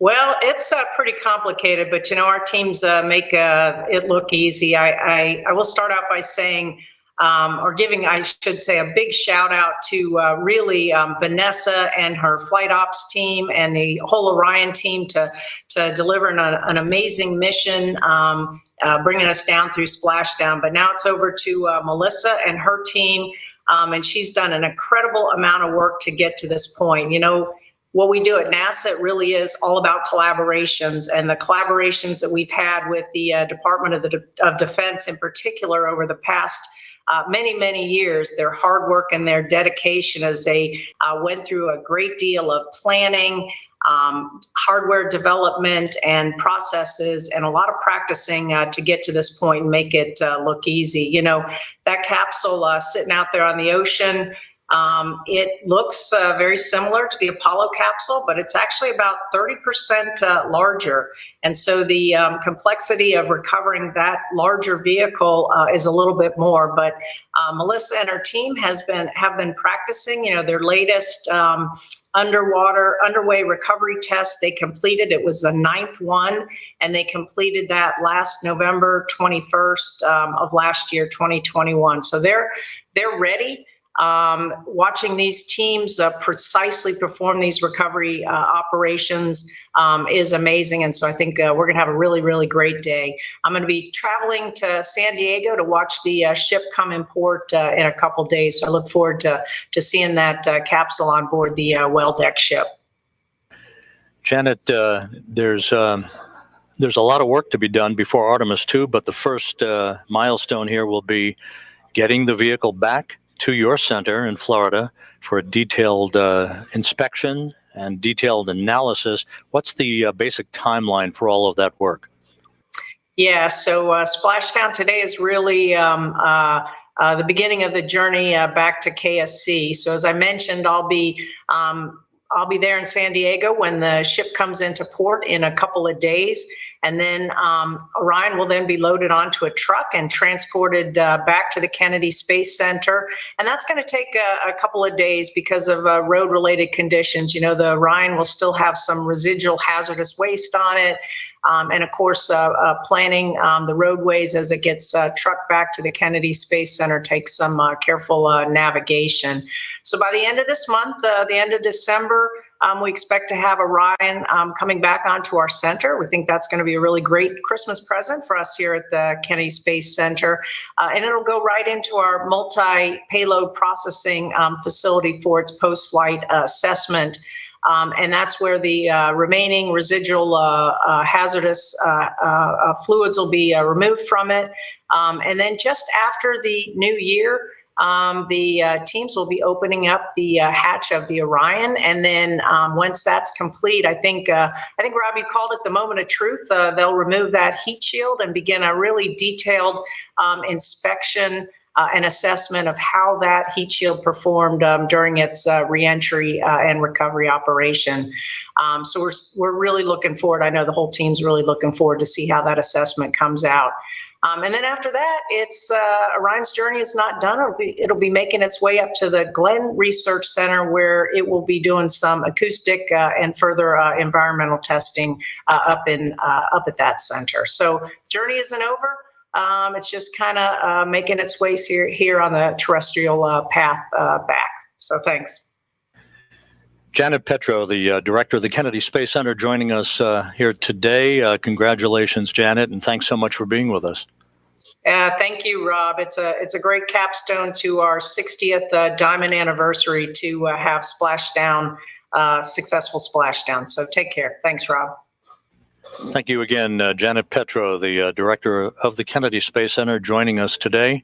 Orion safely upright and stable one, as the Navy and Exploration Ground Systems team continue to approach the vehicle in the first of a multi-hour choreography that will bring the vehicle into the well deck of the USS Portland. On the deck of the USS Portland right now is Darrell Nail, who has NASA astronaut Shannon Walker with him once again, post-splashdown this time. Darrell, how are things going out there? Rob, we've got a front row seat to this operation. As you can see behind me, Shannon Walker, as you mentioned, NASA astronaut, joining me with this incredible view as we watch that capsule floating in the Pacific Ocean just 100 miles off of Baja, Mexico. We have an MH-60 Nighthawk helicopter encircling it, and the Navy boats in the water. First of all, Shannon, how about this view? It is amazing view and so exciting to see the Orion capsule back on Earth. That is a human-rated capsule that went around the moon and returned and is now in the Pacific Ocean. As an astronaut, what kind of thoughts do you have seeing a moment like this? Well, it's actually really emotional to see something like this, knowing that the next time we're going to have people on that capsule or the second Orion capsule. It's pretty amazing that we're going to be able to go back to the moon soon. Incredible indeed. And as we look at, let's paint the picture for the audience as we look out at this operation. Currently in a moment where we are pausing for ammonia boil off. That's the cooling that the Orion crew module uses to keep the astronauts cool inside the cabin as they wait to be taken out of the capsule. There's none in this one, but this would be a period in which that would happen. You can see the Navy boats. They are roughly outside of 120 yards from the capsule. They have equipment that will sniff out any hazardous gases near the Orion. And so they are holding in position until that ammonia boil off happens. And then also in your view, you can see the MH-60 circling back around. It is leaning so the photographers inside and a high resolution camera mounted on the side can get imagery of the capsule fresh from space. My question to you, Shannon, is as we watch this continue to wait and for the Navy divers to get closer, thoughts of Artemis 2 now come to mind. You've heard folks have been talking about it. Rob has been discussing it with many of the leadership around NASA. People want to know, well, who are the astronauts going to be for Astronaut 2? Yeah. So, any idea? That is the question. No, I have no idea. Once we get this capsule back, we'll look it over and we'll be able to determine when Artemis 2 will actually be able to launch. And once we know that launch day, we'll figure out the right time to name the crew based on the training flow. So there's actually a period of training in which you have to do a set amount of time to get ready for that, but really predicated on Artemis 2 and that launch date? Absolutely. We don't want to have the crew just spinning their wheels if Artemis 2 is going to be a long way out, but I don't think it will be. So I would say sometime in the next 6 months, maybe. Is it just a guess? Don't hold me to it. We might be naming the crew. All right, very good. Shannon Walker, NASA astronaut, thanks for joining us today. One quick update and note, the recovery team was looking at the possibility of recovering the parachutes as well as the forward bay cover, but that is not going to happen this time. They did mark their locations, but they did slip below the surface of the ocean, and so no recovery of the parachutes or the forward bay cover. That's it from right here on the USS Portland. Rob, we'll send it back to you. Daryl Nail on the deck of the USS Portland with NASA astronaut Shannon Walker. It's been almost an hour since Orion splashed down. Everything with the entry and splashdown went by the book. If you weren't with us for the final minutes of Orion's descent toward the Pacific Ocean, we have a replay after the deployment of the three main chutes, which were pulled out in sequential fashion after pilot parachutes and drogue chutes were deployed. The main chutes came out. They reefed in perfect fashion, slowly descending towards the splashdown. That was marked at 11:40 a.m. Central Time, 9:40 a.m. Pacific Time, at a point about 5 nautical miles or so from the USS Portland, west of Baja, California. Orion entered the Earth's atmosphere traveling 25 times the speed of sound. It decelerated to a splashdown velocity of just under 100 miles an hour. It was a very gentle splashdown for Orion. All of its entry milestones were performed in perfect fashion. 2 blackout periods in which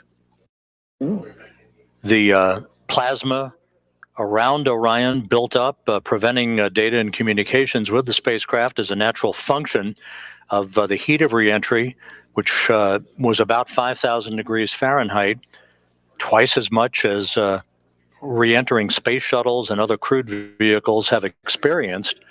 But although some analysis must be performed now, and there's the splashdown itself as it occurred, analysis, as you'll hear in a moment from our next guest, must be conducted to make sure that everything went as had been prescribed on the heat shield particularly. And there's a live view of Orion as the Navy boats with the Navy divers and other recovery personnel begin to approach the spacecraft.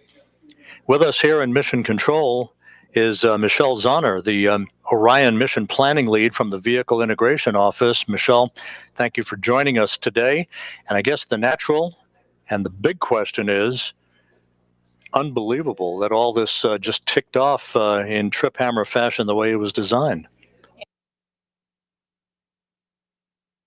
Yes, it was an incredible mission. So we accomplished all of our major mission objectives. The vehicle performed every bit as well as we hoped, and even better in a lot of ways. So as an example, the solar rays generated more power throughout the flight than we expected. So this is the furthest any human-rated spacecraft has ever gone, and that required a lot of complex analysis and mission planning and trajectory planning ahead of the mission, and to see it all come together and have such a successful test mission was amazing. Michelle, it was a test flight, of course. There was a lot of risk involved, an elevated risk because there was no crew on board, and you could take, shouldn't say liberties, but you could expand the envelope of what you needed to do in order to acquire the data that you were looking for in order to set the stage for the next mission when a crew will be on board. From a vehicle standpoint, sitting in these mission management teams, sitting with your engineers on a day-to-day basis, how much data did you acquire, and how long do you think it's going to take to pore over this so you write the textbook of Artemis 1? Yeah, we acquired a ton of data during the mission. So one of the first things that we'll do post-mission is take several months to go back through that data, really dissect it and understand the vehicle performance. We did a lot of testing and analysis prior to the mission, but nothing really compares to seeing the vehicle perform in the harsh space environment. So that's certainly going to be our first focus after the mission is looking at all that data. And as you mentioned, we pushed the vehicle further than we probably would with the crew on board, but through that, we learned a lot. We learned that the vehicle is more robust than we thought in many areas. And so taking that information and expanding our operational envelope will help as we go forward to more complex missions in the future. And in the Orion Vehicle Integration Office, for yourself and your colleagues, it's almost like wearing two hats. You have to go back and pore over the data from this flight, but now you got to prepare a vehicle that will sustain a crew, including an environmental control system, a life support system for the crew itself. How are you all going to juggle all of this work over the next couple of years? Yeah, there is a lot of work that goes on in parallel. So as I mentioned, I think the post-flight review is going to be the top priority for the first few months. But at the same time, the crew module and the European service module for Artemis 2 is already at Kennedy Space Center. It's already being put through the paces and testing. So that vehicle is already there. After splashdown here, there are some avionics that we're going to take off of the Artemis 1 crew module, refurbish, and then install an Artemis 2 crew module. And then, as you mentioned, we have the new environmental control and life support systems and a lot of other crew interfaces like crew displays. And all of that is in the process of being integrated and tested. So we celebrate Artemis 1 today, but tomorrow we get back to work and we start focusing heavily on Artemis 2 and making sure we have a successful first crewed mission. You're going to have to delay those vacation plans just a little bit. Michelle Zahner from the Orion Vehicle Integration Office, thank you so much for joining us today. Thank you for having me. Appreciate it.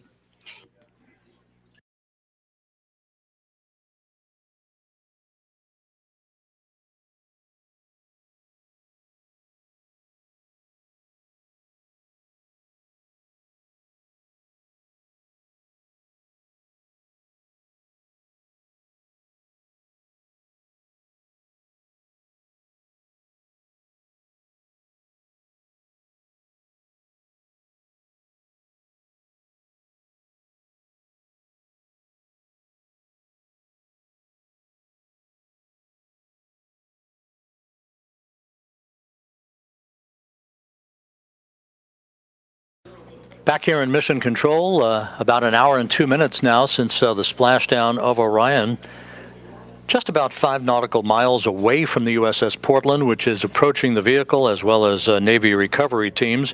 Back on the USS Portland, Daryl Nail from the Kennedy Space Center with the Exploration Ground Systems folks is with Captain John Ryan, the commanding officer of the vessel. Daryl?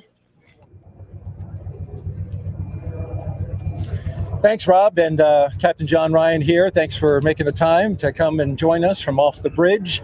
Absolutely. Appreciate you being here. So far, this has been pretty amazing in terms of the completion of the mission. From your vantage point, how did you see it, and what are you seeing now? Right now we have the orbital is in the water. Right now we're kind of in that 2 to 3 hour window where NASA and the Navy's EOD teams are conducting some tests. We're getting imagery and data for NASA, which will help support the future astronaut missions. And from perspective, honestly, I think this is one of the coolest things I've ever gotten to do. I've been in the Navy 23 years. I've done a lot of missions and I've been all over the world, but to be part of this NASA mission today is probably one of the coolest things I've ever been part of. That's impressive, and that says a lot. As we look just behind us, Captain Ryan, and we see the operation currently in a moment of pause where they're waiting for the capsule to vent off the rest of its ammonia using its cooling system. We can see the Navy boats in the water. Currently, you've got the ship on a course heading going around this operation. What has been your instruction to your team commanding the ship?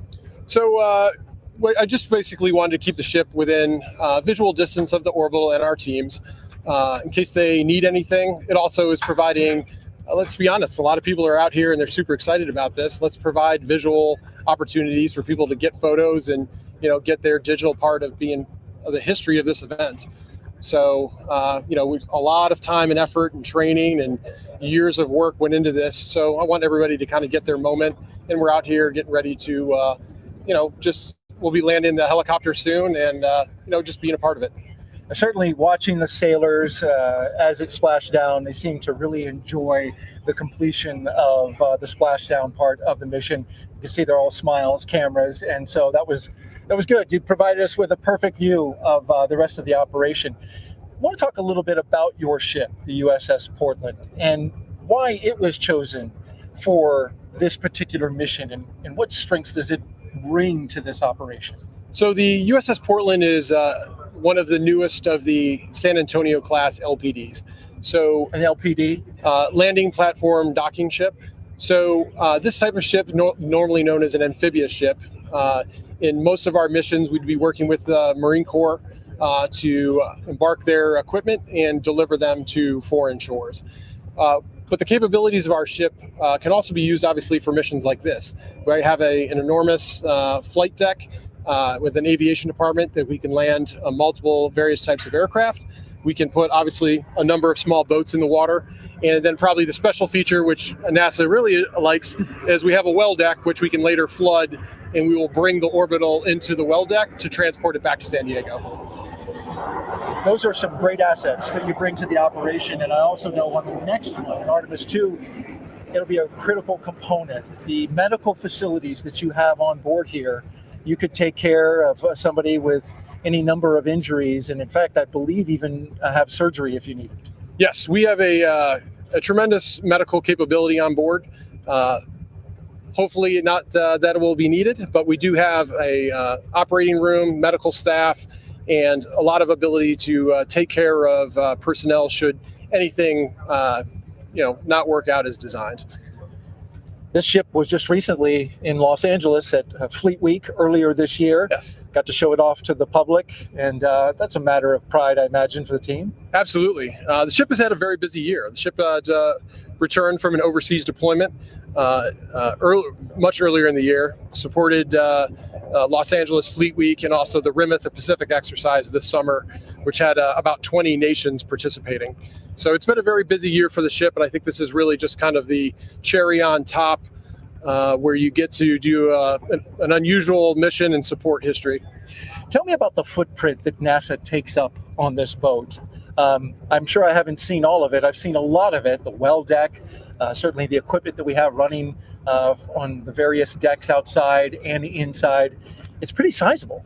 Yes, this is a very good sized ship. We have plenty of room. NASA has about 150 engineers and various entities on board, which we have plenty of room for. This ship would normally deploy with upwards of 600 Marines on board.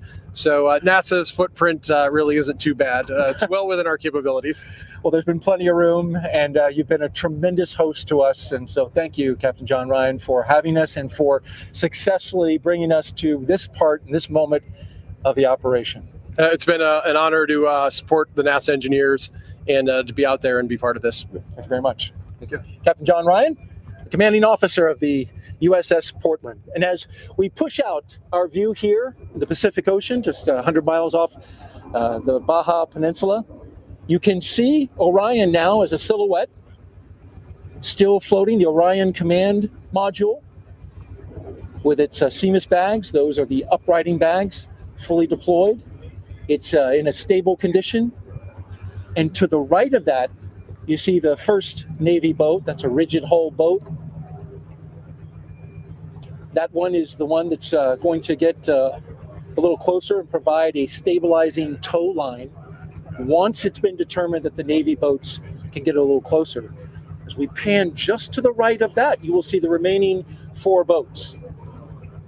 2 of those boats are inflatable boats with Navy sailors aboard. Those Navy sailors will put hands on the capsule and secure it with ropes. They will then maneuver to bring that capsule to the rear of the USS Portland. Portland will then throw out a more than 1,000-foot rope and then several 400-foot ropes. And that long rope will then attach to the capsule. It'll connect up and then begin pulling the Orion in. Now, this is a very complex operation. You think about this. That capsule does not have a keel, so it's a smooth bottom, 16.5 feet in diameter. So when it is pulled, it doesn't track in the water very well. So what has to happen is there are ropes attached to 4 points around the capsule that help stabilize it. Navy sailors, a team on each of the 4 ropes. And then on a 5th rope will be the winch. That winch will apply enough pressure required, enough pulling force to bring that capsule into the well deck of the ship. At the moment, as we've been telling you, we are currently standing by awaiting ammonia boil-off. This is the coolant that's provided on the Orion capsule, keeps the astronauts, should there, once they eventually go into the capsule and go on missions to the moon. Currently, no astronauts in this capsule, but we've got to vent off the ammonia nonetheless. The allotted time for that is 2 hours. And so we are just 1 hour and 10 minutes into that waiting period. And then once it's clear, you'll see those Navy boats get closer. But currently, we are still standing by, waiting for the completion of ammonia boil-off. That's it. Live from the deck of the USS Portland. Of course, we'll have more interviews for you as we go along. But for now, send it back to Rob Navius in Houston. Thank you, Daryl. Looks like a beautiful day out there west of Baja, California. A lot of smiles here in Mission Control in Houston. We're about an hour and 11 minutes since the splashdown of Orion to wrap up its 25-and-a-half-day mission. Integral into the flight of Orion was the performance of the European service module that functioned perfectly to take Orion out of Earth orbit on its way to the moon, and did everything it was asked to do throughout the course of the flight. And joining us is Philippe Delou, who's the Orion European Service Module Program Manager from the European Space Agency. Philippe, congratulations. Thank you for joining us today. Thank you, and good afternoon. Philippe, that service module went through its paces and was spot on every time it was asked to conduct a burn. Everything that it was planned to do was executed perfectly. Your thoughts on this mission? Well, I have to say that I'm the happiest man in the world at the moment with the successful performance of the service module. She did what she was supposed to do, and even better. So it's a wonderful mission. I couldn't have dreamt more. Now, the service module for the next flight, in which a crew will be on board, is at the Kennedy Space Center undergoing testing, and it's going to be a while for all of that hardware to come together, but you all are off and running on preparations for the next mission in a couple of years. That's correct, yes. Well, we have already assembled the service module back in Europe and delivered it. Now it's being integrated with the crew module in Kennedy. And that's, if I don't mistake, should happen in the next summer.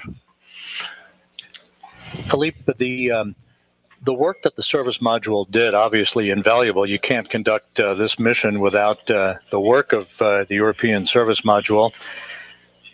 What kind of process was involved in getting to the point where the design of this mission, the requirements that the service module was asked to perform, and then ultimately conducted over the last 4 weeks?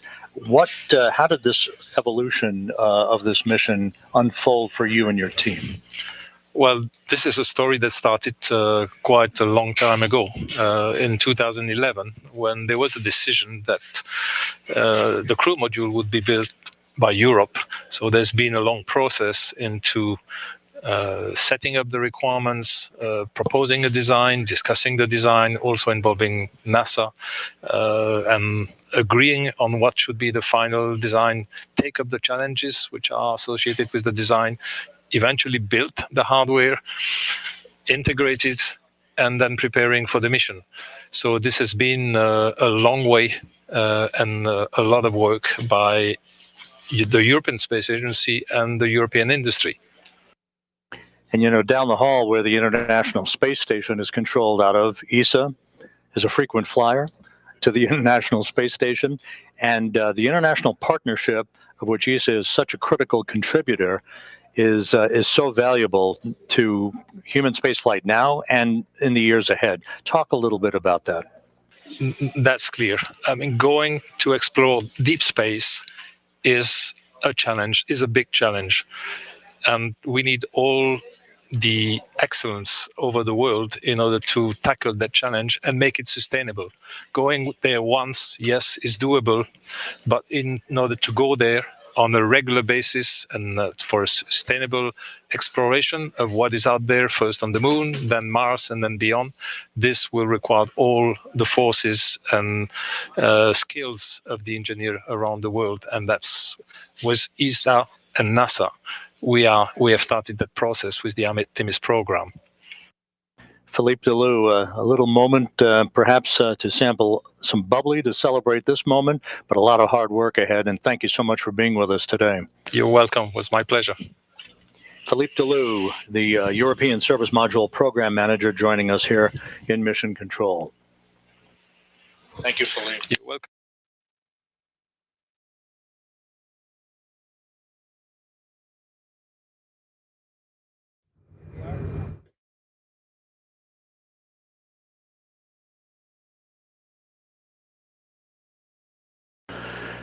This is Mission Control Houston, and all of the action now is focused on the USS Portland, west of Baja, California. My colleague Daryl Nail is there. Daryl?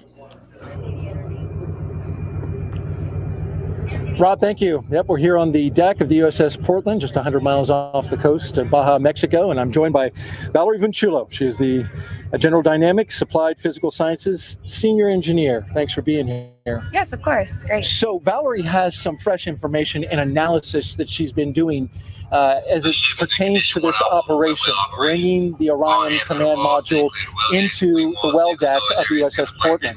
And so she has been looking at the wave heights with a system that you use.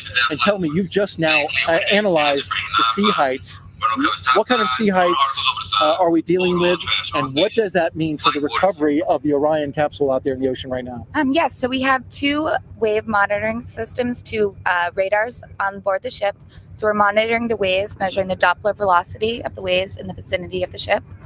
So from that, we're able to get the significant wave height and where the direction of the waves are coming from along with the period.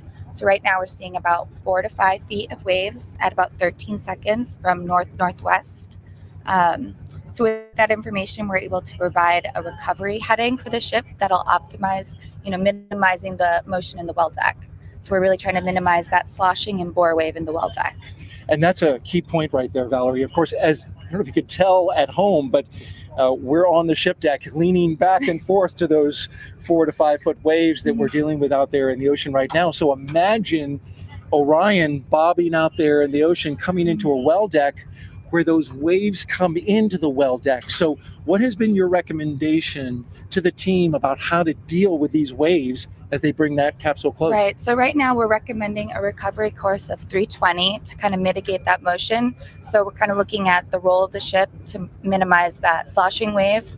And the course of 320 is looking like the best for that recovery. That will give us a little bit of a bore wave that we're going to experience, but it's something that we think we can deal with, and we're looking forward to the recovery. This is important because, of course, inside the well deck, I've heard it explained that once those waves come in, and then the ship, as it's moving about, creates a big wave pool inside. Yes, yeah. That's not good for a spacecraft that you're trying to stabilize. No, you don't. You really want to minimize those motions to the best of our ability, and in doing so, we're just looking at everything out there, all the waves, what we're dealing with, and we have hydrodynamic ship models of the ship and of the well deck. So we're running through all of our models live, taking the live radar data, and just trying to provide the best information available here. And so when they have that information, What is your role after you've given? Do you continue to monitor? Or are you active Yes, in we're that? we're constantly monitoring and running the system. We're always recording data to analyze later. So constantly doing that, and we'll provide little tweaks and updates, as we get closer. But once they've started flooding, we're really on that course. So we'll just keep monitoring what's going on. Those two radars on the ship, where are they located and what frequency are they using? So they're located on the 05, and it's an X-band radar, and over here on the 04, so we have two, and that gives us, putting them both together, gives us a full 360 degrees, which is what you want. You want to be able to see all the waves around the ship, and they're actually an X-band radar that's been vertically polarized, so we can see the Doppler velocity as it's coming in to calculate that wave height and the swells and the wind waves in the direction they're coming in. That's high-tech stuff. I mean, it's, you've got Doppler radar. Many people may be familiar with how that helps with weather, telling our audience and weather people where the weather is, where the storm clouds are, but it literally can map out in 3 dimensions the waves around the ship. Yes, yeah. So we're looking, a lot of X-band radars, they're looking for targets, right? Another ship, avoidance, but we've polarized our radars to try to look at the waves, and just what other people might consider noise is what we want to capture. That's interesting. It's just the opposite of Yeah. what it's typically used for. Yep. Well, Valerie, last question I want to ask you. You've been on the ship since we departed San Diego on Wednesday. Yes. It's been a long journey to get to this point, this weather alternate spot where the seas are much lower. They're now 12 feet or so off of San Diego, so this is certainly something you probably appreciate. Yes, yes. But let me ask you about that operation and looking out there and seeing that space capsule in the water. What was like that for you watching? Oh my gosh, it was amazing. It's something I will probably remember the rest of my life. Hearing that sonic boom and then seeing the chutes. Oh my gosh, it was incredible. Valerie Chulo, thank you so much for joining us. Yeah, thank you for having me here. All right, Rob, we'll send it back to you.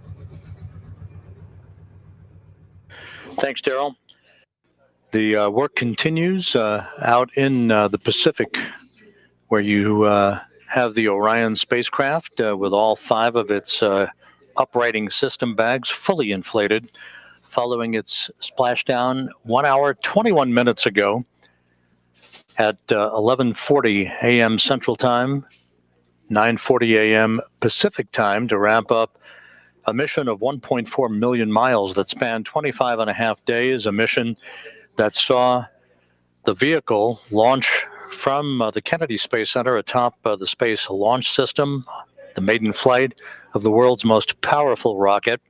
An hour and a half after launch, Orion was sent out of Earth orbit in its translunar injection to begin a voyage out to what is called a distant retrograde orbit, a highly elliptical racetrack-shaped orbit that enabled Orion to be put through its paces for almost a month, gathering all the data that it needed and that the Orion program and mission managers had hoped for, and more. All of the engineering data that will set the tone and answer a lot of the questions that will pave the way for the Artemis 2 mission, in which a crew will be placed on board the vehicle in a couple of years for a orbital mission around the moon, again in a highly elliptical orbit, a mission that would be about 10 days in length or so. That crew yet to be named, but the pace will pick up after the first of the year in fairly dramatic fashion as the work continues to prepare the Space Launch System, the next Space Launch System rocket, and the Artemis 2 Orion vehicle to support a crew during its mission around the moon and back to Earth.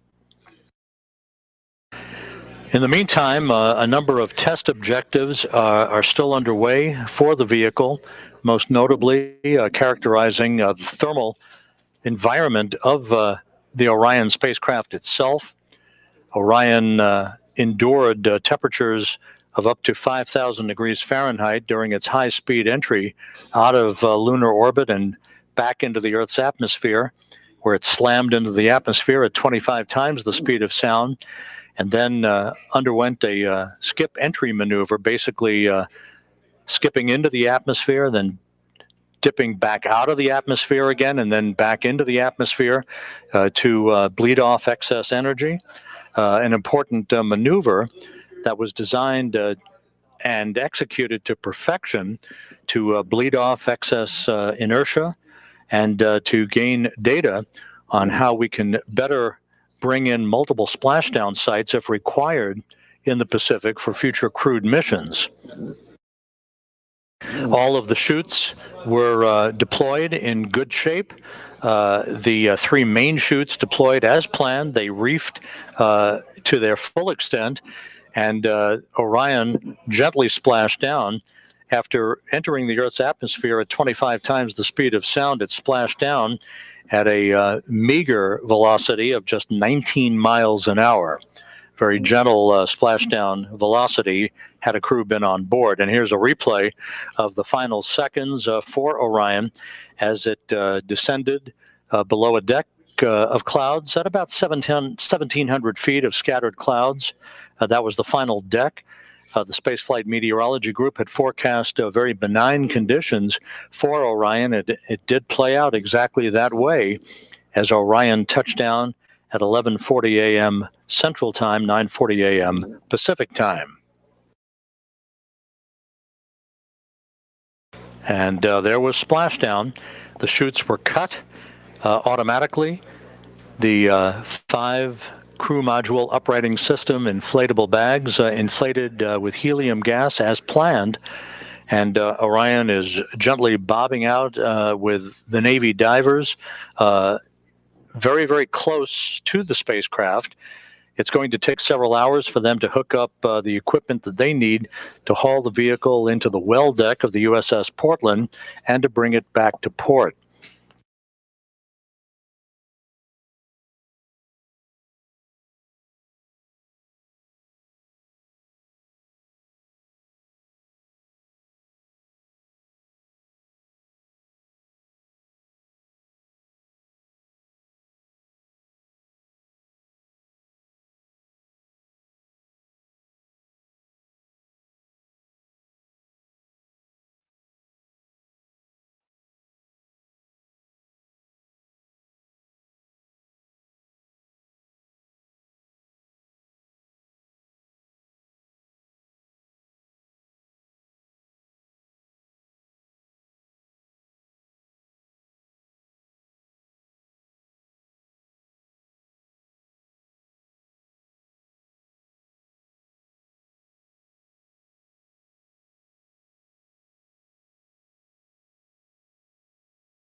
Back here in Mission Control, the entry team of flight controllers watching the data of the post-splashdown test objectives, in which data is being acquired on the thermal characteristics of Orion. There'll be a restart of the ammonia boiler system to gain data on long range and extra cooling for the vehicle that will be in the offing when a crew gets on board. We'll be talking more about the crew aspect of what lies ahead a couple of years from now, a short time from now. But now it is time to go back to what is a very busy place on the USS Portland and my colleague, Daryl Nail. Daryl? Thanks, Rob. Yep, I'm here with Cody Kelly, who is the National Affairs Manager in the Search and Rescue Office at NASA. In terms of your job, we had good visual today of the capsule coming down. We clearly have the visual right now. We can see it in the water. Yes, sir. We know where it is. But that might not always be the case. The capsule may be beyond our visual sight, as well as in Artemis 2, the astronauts. Tell me about what your role is and how you help find out where they are in a situation like that. Yes, sir. My name again, Mike Cody Kelly. I work in our SAR mission office. Basically, we work with all of our federal and international partners to ensure that our spacecraft are interoperable with the Search and Rescue Satellite-Aided Tracking System, or the SARSAT system. So today for Artemis 1, we tested out the vehicle tri-band beacon, which was using swept tones for the helicopters that are flying around behind us to be able to locate that spacecraft in kind of what we call the terminal area, which is within about a 1 nautical mile where you can get visuals, as well as the 406 megahertz beacons that were on the capsule, as well as what the astronauts are going to wear in Artemis 2. We were using what's called the SAR Intelligent Terminal, or the SAINT application, which is a system that ties into our ground station at the Goddard Space Flight Center to pull in all of the data from these beacons so that we can see them anywhere in the world. And that's incredibly important, especially when we have crewed missions where we, if we had some kind of emergency abort or some kind of landing, we'd have to be able to get data to our DoD partners extremely fast, even if they're landing internationally. And this is something that we do for all of our human spaceflight programs. But Artemis really has a kind of special place in my heart because all this effort started way back in 2016 with URT-5. So we actually demonstrated some of our advanced technologies on URT-5, and slowly was able to be integrated with the landing and recovery team to provide them that key data on the day of landing and if there was any kind of emergency. The astronauts are going to wear what's called the Angel beacons, which are the advanced next generation emergency locator beacons that are located on their life preserver equipment. And that's going to be able to track an astronaut if they had to get out of the capsule, if there was an ammonia leak or some kind of emergency, as well as tying that into what the vehicle telemetry is saying to be able to give a good SAR picture to these guys that are flying helicopters looking for survivors or being able to go rescue astronauts. And so let's talk a little bit about that further. The astronauts will be wearing GPS, essentially they're GPS locators, right? Exactly, yes, sir. They're beacons. And then, of course, the crew module itself has a tri-beacon. Yes, sir. So how do you delineate between those two? And that's really the power of our ground station and all these web applications. They're two different legacy beacons. You have a first generation SARSAT beacon, which is what you have on a standard boat. Even the ship itself has a first generation beacon. And then we have what is called a second generation beacon, which is an advanced waveform that's specifically for the astronauts themselves. In our application, we're able to actually identify each of those beacon IDs and tie them to a specific crew member so that when they turn it on, we know exactly whose beacon that is and exactly where it's at. And the power behind that is with these emerging technologies, we're able to do this even if we have bad GPS connection or we're really anywhere in the world. And this is the kind of stuff that you can have as you go to a vendor and buy it for your boat. If you're out hiking, we're using those technologies for civilians for astronaut use and kind of vetting it out here out in the open ocean, knowing that astronauts are really one of our prime customers. So you ran a test today, right? Yes. As this operation was unfolding, the crew module was sending out its beacon, its tri-beacon, but then you also had those Angel beacons for the astronauts. They were what? You put them on the boats, yeah, right? we put them on the ribs or the rigid hulls inflatable boats that are out there tending the capsule, as well as on the fantail of the ship. What we're doing is we're looking to make sure the air crews could delineate between these various beacons if the crew members ever had to get out, as well as looking at the performance of the vehicle tri-band beacon after it's spent almost 2 weeks in space. Mm-hmm. So we're looking at not only today's technology, but tomorrow's technology to kind of serve Artemis emerging partners and really the folks that are going to be in harm's way on a daily basis. Your test was part of the operation today, and how did it perform? It went phenomenally. I can't give more kudos to the crew of the Portland, First Air Force Det 3, setting that all up with the Navy, the Air Force, as well as some of our national partners in the U.S. SARSAT program that made this all happen. So it was really a team effort, and it went flawlessly, just like this mission. So I couldn't be more happy. And you could clearly identify the capsule and the two Angel beacons. I mean, it was clear as day. It was clear as day, and we've been working on this application for over 2 years with this mission in mind, and it executed flawlessly.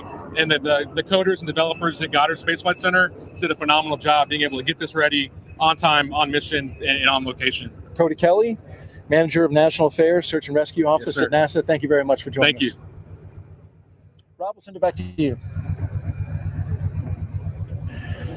Thanks, Daryl.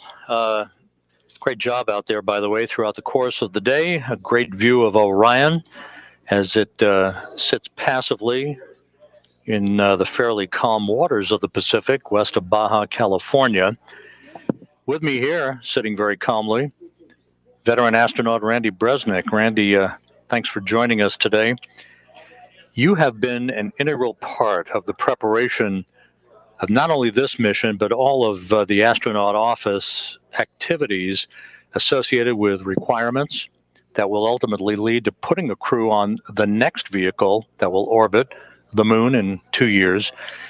What did you see today that A, thrilled you, and B, was most important for you to see as a result of all the work that has gone in to make this mission possible? That is a great question, Rob, and thanks for letting me come join you guys this morning. Certainly watching the team throughout the past 26 days was certainly the culmination of seeing that and walking in here and see this team be able to see the fruits of their labors.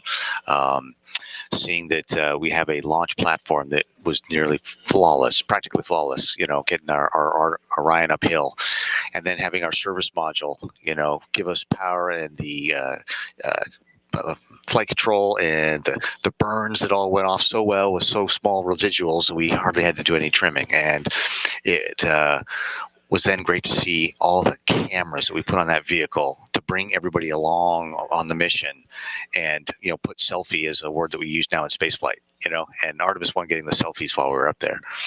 And then certainly everyone holding their breath as we did the burns to get into the distant retrograde orbit and then get out of the distant retrograde orbit, and then be able to make the trim burns to be able to get right, hit entry interface as accurately as we did here.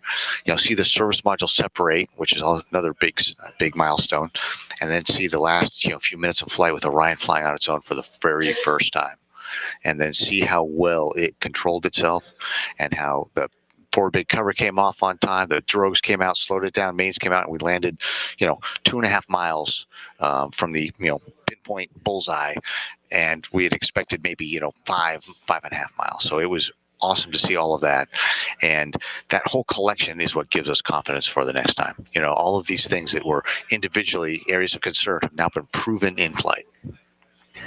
We've talked often during the course of the broadcast today about the fact that this is the 50th anniversary of Apollo 17's landing on the moon. Gene Cernan, Jack Schmitt, past his prologue, as they say. And now, from an astronaut office perspective, as you look down the road over the next 2 years, a lot of work to do, but certainly a leg up on what we think will be a launch in the 2024 timeframe. Absolutely. The post-flight data reduction and everything else will be amazing to see in the next few weeks and months. But starting next week, we're right into Artemis 2 continuum processing. We got Artemis 2 crew module and service module sitting there at KSC right now, going through its final, their final assembly. And then we have to do the verification, validation, test out, and make sure everything's working.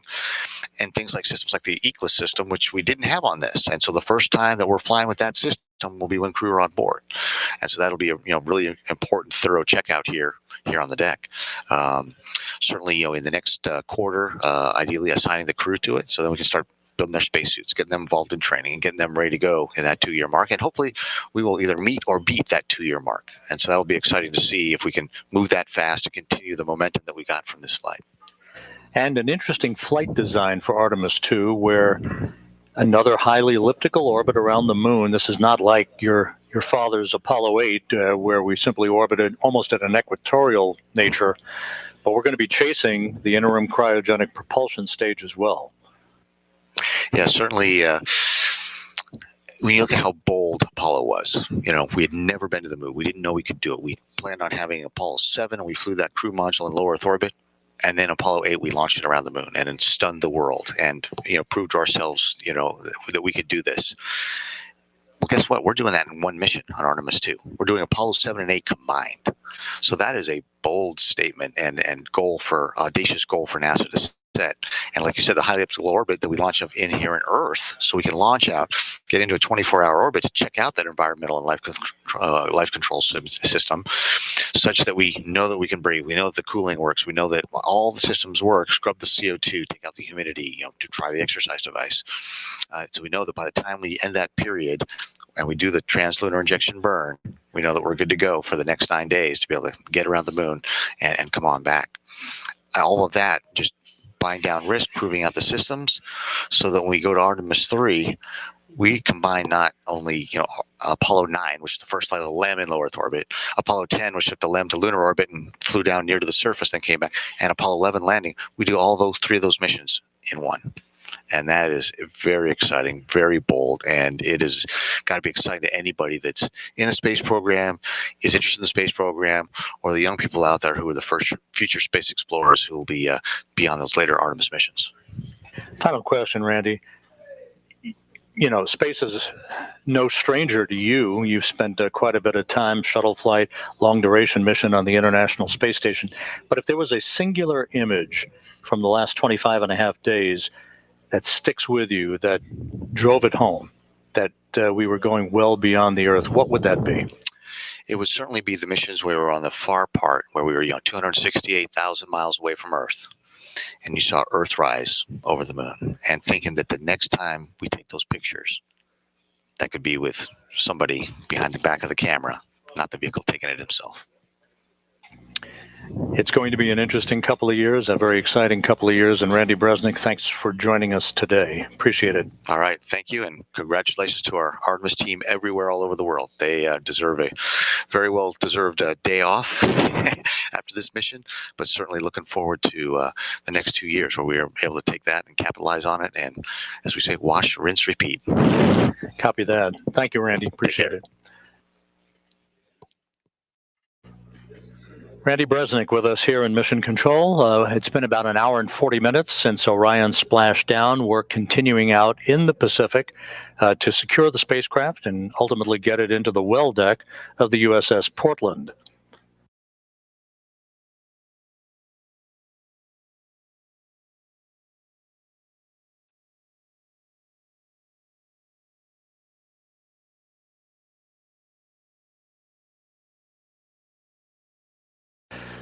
As the team here in Mission Control works through the post-splashdown procedures before they hand the vehicle over to the Exploration Ground Systems recovery team on the USS Portland.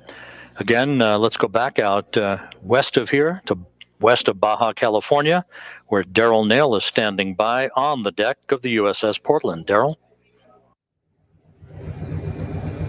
And it's simply beautiful out here, Rob, and we've got a perfect view, a front row seat to the Orion splashdown. I want to give you a quick update on the recovery operations. Recovery Director Melissa Jones has decided to go the full 2-hour waiting period for ammonia boil-off, and so that's going to put us at 11:40 a.m. Pacific time for the boats to then close in and get next to the spacecraft and begin sniffing it for any hazardous gases. You can see it just right off the port side of the USS Portland, still in the water. The Navy boats off to the left, they're standing by for that moment, which is in just about 18 minutes from now. They're going to go in and start that procedure. Both helicopters, though, are back on the flight deck as well. Those assets have completed their part of the job. I want to bring in now Jeremy Vanderkam.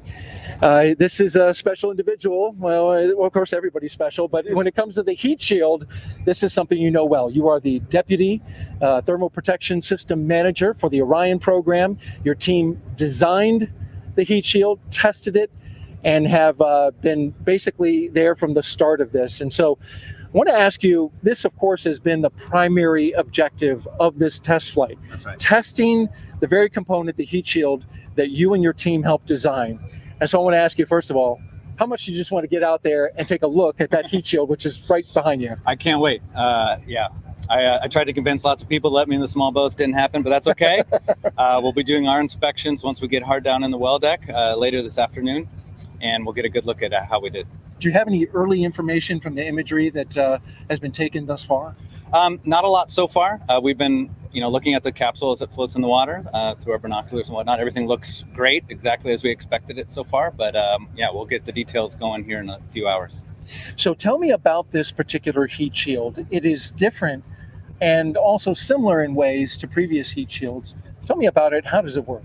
Yeah, so this is the largest ablative heat shield that humans have ever devised for a spacecraft devised to take humans farther away from our home planet than ever.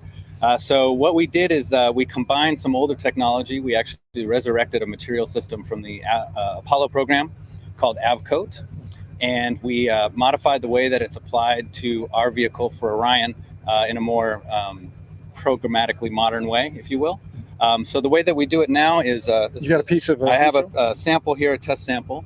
So the brown material in the middle here is our AVCOAT material, and we make it in blocks, and we bond those blocks to the base of the Orion spacecraft onto the heat shield there. It looks like wood. Yeah, it does. It does look like wood. It's not. I can assure you. Yeah. And then there are seams between those blocks, which is the red element that you see here. And in this test sample, we've actually applied heat in our test facilities at Ames Research Center in Mountain View, California, to simulate the heat of reentry, to char the surface just as it is on the base of the spacecraft right now. And then what we'll do is when we get the spacecraft back in, we'll go and look at how that heat shield works compared to our test results. And that'll allow us to certify then the heat shield for Artemis 2. You've done a lot of testing on this heat shield, but you were telling me that no matter how much you test it, you can't duplicate what it just went through. That's correct. Yeah, what I'm holding here is about the largest size thing that we can test. And obviously the 5-meter Orion heat shield is much larger. So we have a lot of extrapolation for scale that we have to do. And similarly, our test facilities can't reach the combination of heat flux, pressure, shear stresses, etc., that an actual entering spacecraft does. So we're always having to wait for that flight test to get the final certification that our system is good to go. So I'll trade you props here and let you hold right. the actual Orion and tell me from, you said you've used binoculars, you've sighted the spacecraft. One side of it, I guess, gets a little more charred than the other. What have you seen? Yeah, so far it's actually looking like we expected. Onward side is the hot side of the vehicle. And so we can see that, for example, the thermal control tape that we put on the exterior of the vehicle, all that shininess that we saw pre-launch is basically gone on the windward side as expected. And then on the leeward side where the windows are, I'm seeing a fair amount of tape remaining as expected. So our heating predictions, how that the heat contours over the vehicle were predicted to be, looks like that's how they were. So, so far so good. Jeremy Vanderkam, thank you so much for joining us. He is the Deputy Thermal Protection System Manager for the Orion program. And I know you're anxious to get that capsule in this well deck so you can get your eyes on it. Yep, I'm ready. Good luck the rest of the way, Jeremy. All right, thank you. All right, we'll send it back to you, Rob.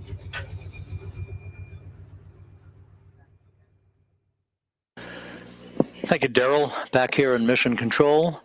We're about 32 minutes or so away from the point at which the entry team of flight controllers plan to hand the vehicle over to the Exploration Ground Systems recovery team that Daryl has been involved with on the USS Portland. That will come after the completion of detailed flight test objectives, the last of which will be the restart of an ammonia boiler system to provide additional cooling for the vehicle. This is a test to see what kind of additional cooling might be required once a crewed mission returns from the moon to maintain the most comfortable level of cooling for a crew on board that is returning from the moon for an extended period of time, particularly if they wind up splashing down a further distance away from the recovery ship than Orion did today. Everything went perfectly during Orion's high-speed entry back into the Earth's atmosphere, and it splashed down and all of the post-splashdown activities that have occurred so far, as we will be continuing our coverage until Judd Freeling, the entry flight director, hands back the vehicle to the Exploration Ground Systems folks out in the Pacific.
And again, back here in Mission Control, you're looking at Flight Director Judd Freeling in the middle of your screen. To his left, Flight Director Rick Henfling, as the entry team of flight controllers heading into the home stretch of their work here before they hand the vehicle back to the Exploration Ground Systems folks on the deck of the USS Portland, where, again, my colleague Daryl Nail is standing by with yet another guest.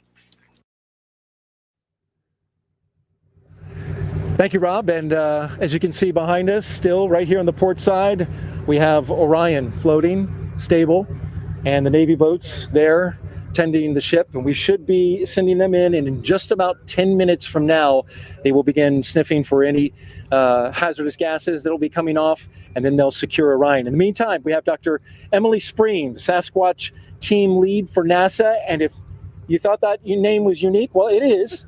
It surprised me when I was on the ship walking by your door and I saw Sasquatch team. I thought, what might that be?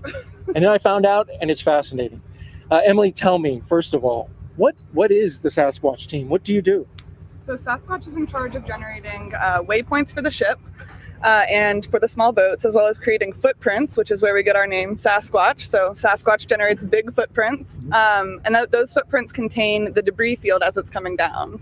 And that's used to help position the helos in the air and keep people safe and outside of that debris field as we are, having a spacecraft splash down. Absolutely. And it's really incredible. You were explaining to me, how you calculate these footprints. And just for background, as the Orion comes down and separates out the forward bay cover, which reveals the parachutes, and then there are certain items around that, a sabot, a lid, various pieces are coming out of it. And your team is able to model exactly or approximately where those pieces fall in the water so that assets can get close. How do you figure that out? So a lot of the data came out of CPAS drop test. That's Capsule Parachute Assembly System drop test. Those are done out in Yuma. That was used to prove the Orion parachute system. From that, we were able to derive a lot of the aerodynamic properties of some of the debris objects, which I've got some here. Sure do. So these are drogue, lid, and sabot. They're not flight versions, but they are, representative size. These would be, on top and bottom of a parachute as it's mortar deployed, like a cannon out from Orion. We've also got a smaller piece of debris here, and that's a pilot sabot. So essentially, at the drop tests, we were able to, really hammer down what those different aerodynamic properties are using rate of descent and then where those things touch down in Yuma. And we're able to use that in our model here for actual Artemis 1 operations. And as I understand it, there are 26 pieces of debris, right, that came out from, the separation of the forward bay cover and the parachutes, and you model every single one of those 26 pieces? Their model is a group. So, we've got a group of lids, that come off at drogue parachute deployment, right? So we've got, a couple lids that come off, a couple sabots. And so we say, the lids and sabots, they'll be in this footprint as that footprint descends and then goes into the ocean. And as it lands into the ocean, I guess the shape that it kind of takes is that Sasquatch, a giant footprint. That's right, a footprint. With all that debris coming down, I mean, the different aerodynamic properties, this is going to be different than, say, the larger one, which is going to be different from the parachute. What kind of modeling goes in to be able to tell where that parachute's going to float? Because the parachute takes many forms as it's falling. Right. So we're taking in, we're using that CPAS data, but we're also taking in day of weather conditions. So we've got, weather people on board the USS Portland with us, and we're talking with spaceflight meteorology back in Mission Control in Houston, and we're getting information that we're using to take into account. Because once things are on parachutes, just like you said, they're drifting, but with that, we were able to predict the CM splashdown location within a nautical mile. So that's impressive. Yeah, we're really, really pleased. It went beautifully. Wow, nice job to your team and to you. Thank you. That right there is impressive. I was just going to ask you, how about the rest of the debris field? Were you able to determine with what level of accuracy the rest of it came down? So right now, none of those other pieces have GPS information on them. We're hoping to get some information about that later. We'll see what the ship's capabilities are and what NASA's able to get from that. but that's something that's still in the works. So we'll see. All right. I'm pretty certain. Emily Spreen, Sasquatch team lead for NASA. Thank you to you and your team for doing such a great job with us and joining us. It's been an honor. It's been great. Thank you. All right. Rob? Thanks, Errol. We're coming up on the 2-hour mark since Orion splashdown on target in the Pacific, west of Baja, California. The end to Orion's 25-and-a-half-day mission culminated a mission that was punctuated by a tremendous number of highlights, and we can take a look back at some of those highlights now. That began with the launch of the Space Launch System from Launch Pad 39B at the Kennedy Space Center at 1:47 a.m. Eastern Time on November 16th.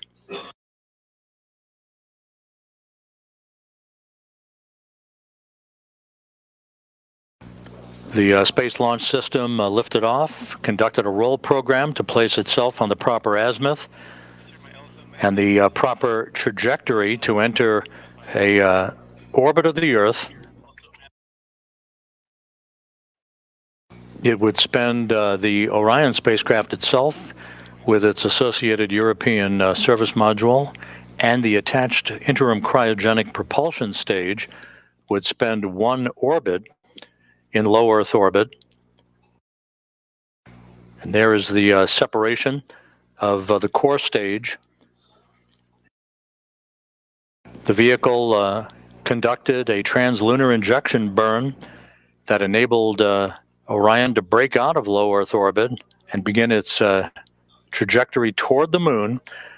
And the elliptical orbit, the highly elliptical orbit, called the distant retrograde orbit, that provided the time that was required for Orion to acquire data on the space environment and the time required for engineers to test all of its systems and collect as much data as possible in this first test flight that would precede placing a crew on board an Orion spacecraft 2 years from now.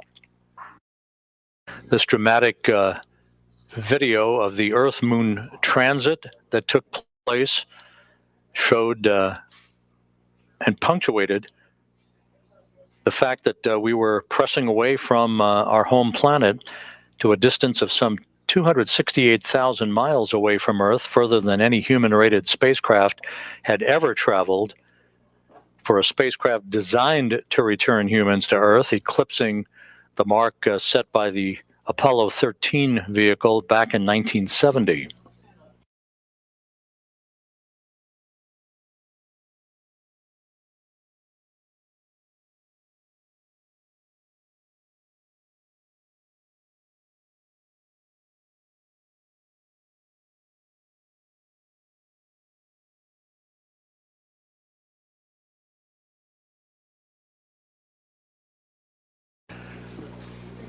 The distant retrograde departure burn that began the trip home for Orion this past Monday. You can see the effect of that engine firing on the solar arrays on Orion's service module. That, in effect, was what amounted to a deorbit burn of sorts that placed Orion on a trajectory to return to Earth, which it did today with a splashdown 1 hour and 58 minutes ago. As we circled back around the moon for the return powered flyby, we saw a dramatic close-up of the moon and the crescent of the Earth in the distance, using the moon's gravitational field as a slingshot effect to set our sights on the Earth and the trajectory required to splash down in the Pacific, which we did, as Orion gently waits for the arrival of the recovery team that will begin the process of hauling the spacecraft into the well deck of the USS Portland. And this was the view from the cabin camera looking upward out of the forward bay, basically the top of Orion. as the first chutes were deployed. These were the forward bay covered parachutes that in turn pulled out drogue chutes and then the three main parachutes to dramatically slow down Orion's descent back to Earth. And as you see here, under three fully reefed chutes, Orion finally splashed down at 11:40 a.m. Central Time, 9:40 a.m. Pacific Time, to wrap up its mission of 1.4 million miles.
This is Mission Control Houston. Flight controllers here reporting back to Flight Director Judd Freeling that they have begun the power down of Orion's systems, with everything looking good and data having been acquired.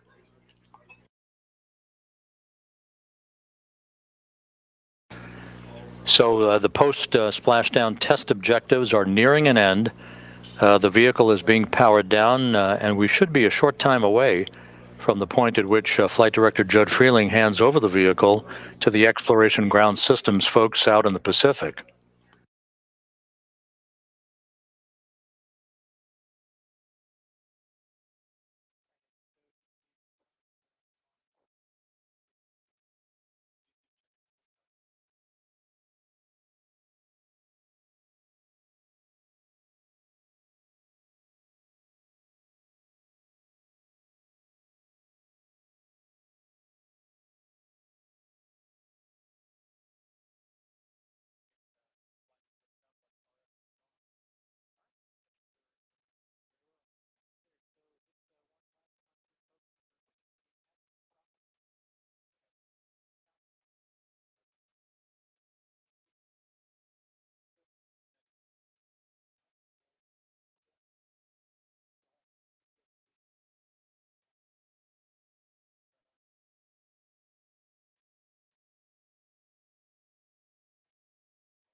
We'll be heading back shortly to the USS Portland, but as you can see, the first contingent of the Navy boats are approaching the Orion spacecraft, which is in great shape following its high-speed entry and splashdown that occurred just over 2 hours ago. We're just minutes away from handing over the vehicle to the Exploration Ground Systems folks.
This is Mission Control Houston. Entry Flight Director Judd Freeling, who also was the Ascent Flight Director for Orion's launch aboard the Space Launch System 25 and a half days ago, is addressing his team of flight controllers here in Mission Control.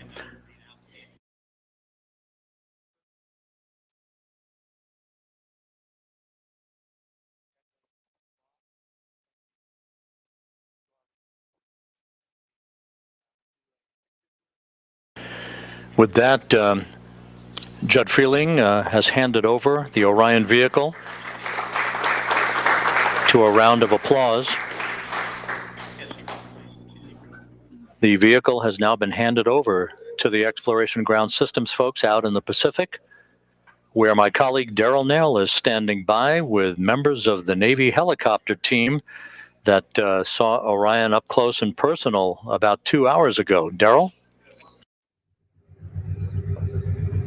That's right, Robin. They were the first to see it. They picked up the heat signature as it came above the horizon, and they were the first to have a close-up look of the Orion crew module as it was in the water. I have with me, as you mentioned, 3 Navy pilots with the HSC-23 squadron in the Navy. They were flying the MH-60s, the Nighthawk helicopters. I've got Jacob Naylor, Jackson Cotney, and Gabe Weigelt.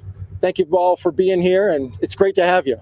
Thanks for having us. Yeah, thank you. Well, tell me, first of all, this operation, for those who were watching earlier on, we saw your helicopters going around the area almost immediately after splashdown. Tell me about how you were able to do that and then what unfolded for your mission.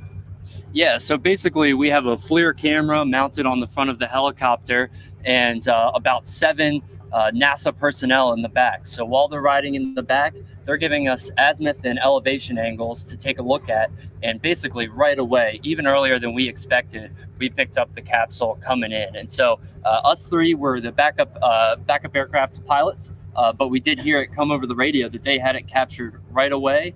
They have basically a FLIR that uses infrared, so it's seeing how hot that capsule is coming down. They caught it a whole way down, which was exactly what we needed for that engineering data. Easy to lock in on, right? At 5,000 degrees Fahrenheit, the bottom of the heat shield, that FLIR was just almost instantaneous as soon as that thing came above the horizon. Then you began capturing imagery, and we watched as the helicopters circled, and sometimes they were doing some pretty nice banks around the Orion crew module. What was that about, Jackson? Why did they take that path around Orion? Yeah, so the second part of the mission was to get a hazard analysis of the capsule and then just engineering level fidelity data, like imagery from some of the photographers on board. And then we had another helicopter up that was testing out the new Angel beacon that the crews are going to wear eventually when the capsule does come down. So that all deals with our primary mission set of search and rescue, which is what we're hoping to do in Artemis 2, is to actually pull the astronauts from the capsule via the hoist. Right. And so you guys were also using data from the Sasquatch team. We just interviewed them and heard about the great work that they did in predicting where that debris field would be coming down, 26 different pieces as the crew module was getting its parachutes out and everything. Using that data, how accurate was it for you, and how did it help you fly around the area?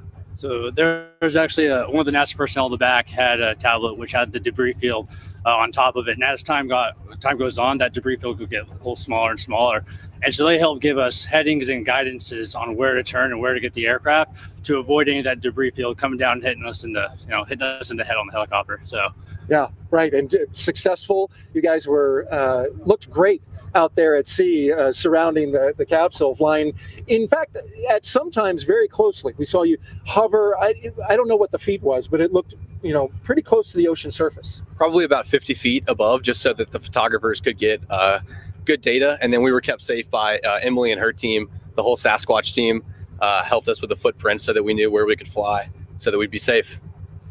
Where does this rank for you guys in terms of your mission? I mean, you're young fellows, so you don't have your call signs yet, which eventually you'll get that. But being a part of this mission, it's very different, right? The civilian nature, where most DoD missions are not of that nature. So, where does it rank in terms of you? What was it like for you? It's absolutely amazing, and certainly a career highlight for us up until this point. Yeah, we were still just in the backup aircraft, but just being able to just support these awesome pilots that were out there with us. We had Therapist and Ripper and Stapler and James. All of them did such a great job. So we're just really excited that this is both exciting for us and kind of plants that seed to be exciting for everyone else watching, and excited for the next mission with astronauts in it. So. And that'll be the next great part, right? So as Navy pilots, you'll be able to hover over top of the next capsule that comes down, and it's going to have astronauts in it. Briefly describe what you imagine that would be like. That's got to be an unreal experience. I hope I'm still around to be able to be a part of that, because that's got to be one of the greatest feelings ever, pulling someone out of a capsule that's just been to the moon and back. Unimaginable feeling, I got to say. Absolutely. Well, thank you all. We appreciate you. Jacob Naylor, Jackson Cotney, and Gabe Weigelt with the HS-23 Squadron. Great job today. Thank you for joining us, and we appreciate you being here. Thanks for having us. So much. Appreciate you.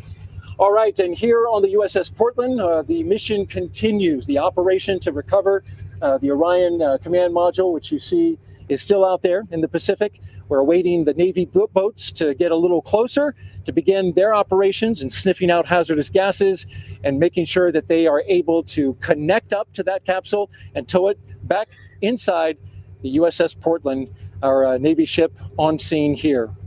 That's going to do it for us, for the Exploration Ground Systems, the Department of Defense, and NASA. We want to send it back to you, Rob, in Houston, Texas.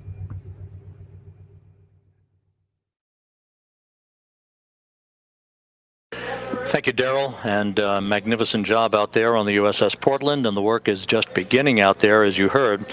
Here in Mission Control, the work is over for the entry team of flight controllers who have handed the vehicle over to the Exploration Ground Systems folks out in the Pacific, with the power down of Orion having been completed. Entry Flight Director Judd Freeling has released his team, and they will be making their way out of Mission Control, with Orion's handover now complete. Splashdown occurring at 11:40 a.m. Central Time, 9:40 a.m. Pacific Time. The team is posing for a team picture before they are released for the day. Upcoming, you can follow, if you wish, all of the remaining recovery work, including the Orion being brought into the well deck of the USS Portland on the YouTube channel that you see there, www.youtube.com/KSC Newsroom. The Kennedy Space Center Exploration Ground Systems folks now in charge of the operations to bring Orion back into the well deck, to get it back on shore, and then transport it back to the Kennedy Space Center for post-flight analysis. That'll wrap up our coverage of Orion's return to Earth. And let's point you to our post-splashdown news conference that's coming up at 2:30 p.m. Central Time, 3:30 p.m. Eastern Time on NASA television, as a variety of folks discuss entry, splashdown, and recovery, and take a look back at the 25-and-a-half-day mission of Orion, its first flight, next stop, a crew on board 2 years from now. With that, we wish you a great Sunday. This is Mission Control, Houston.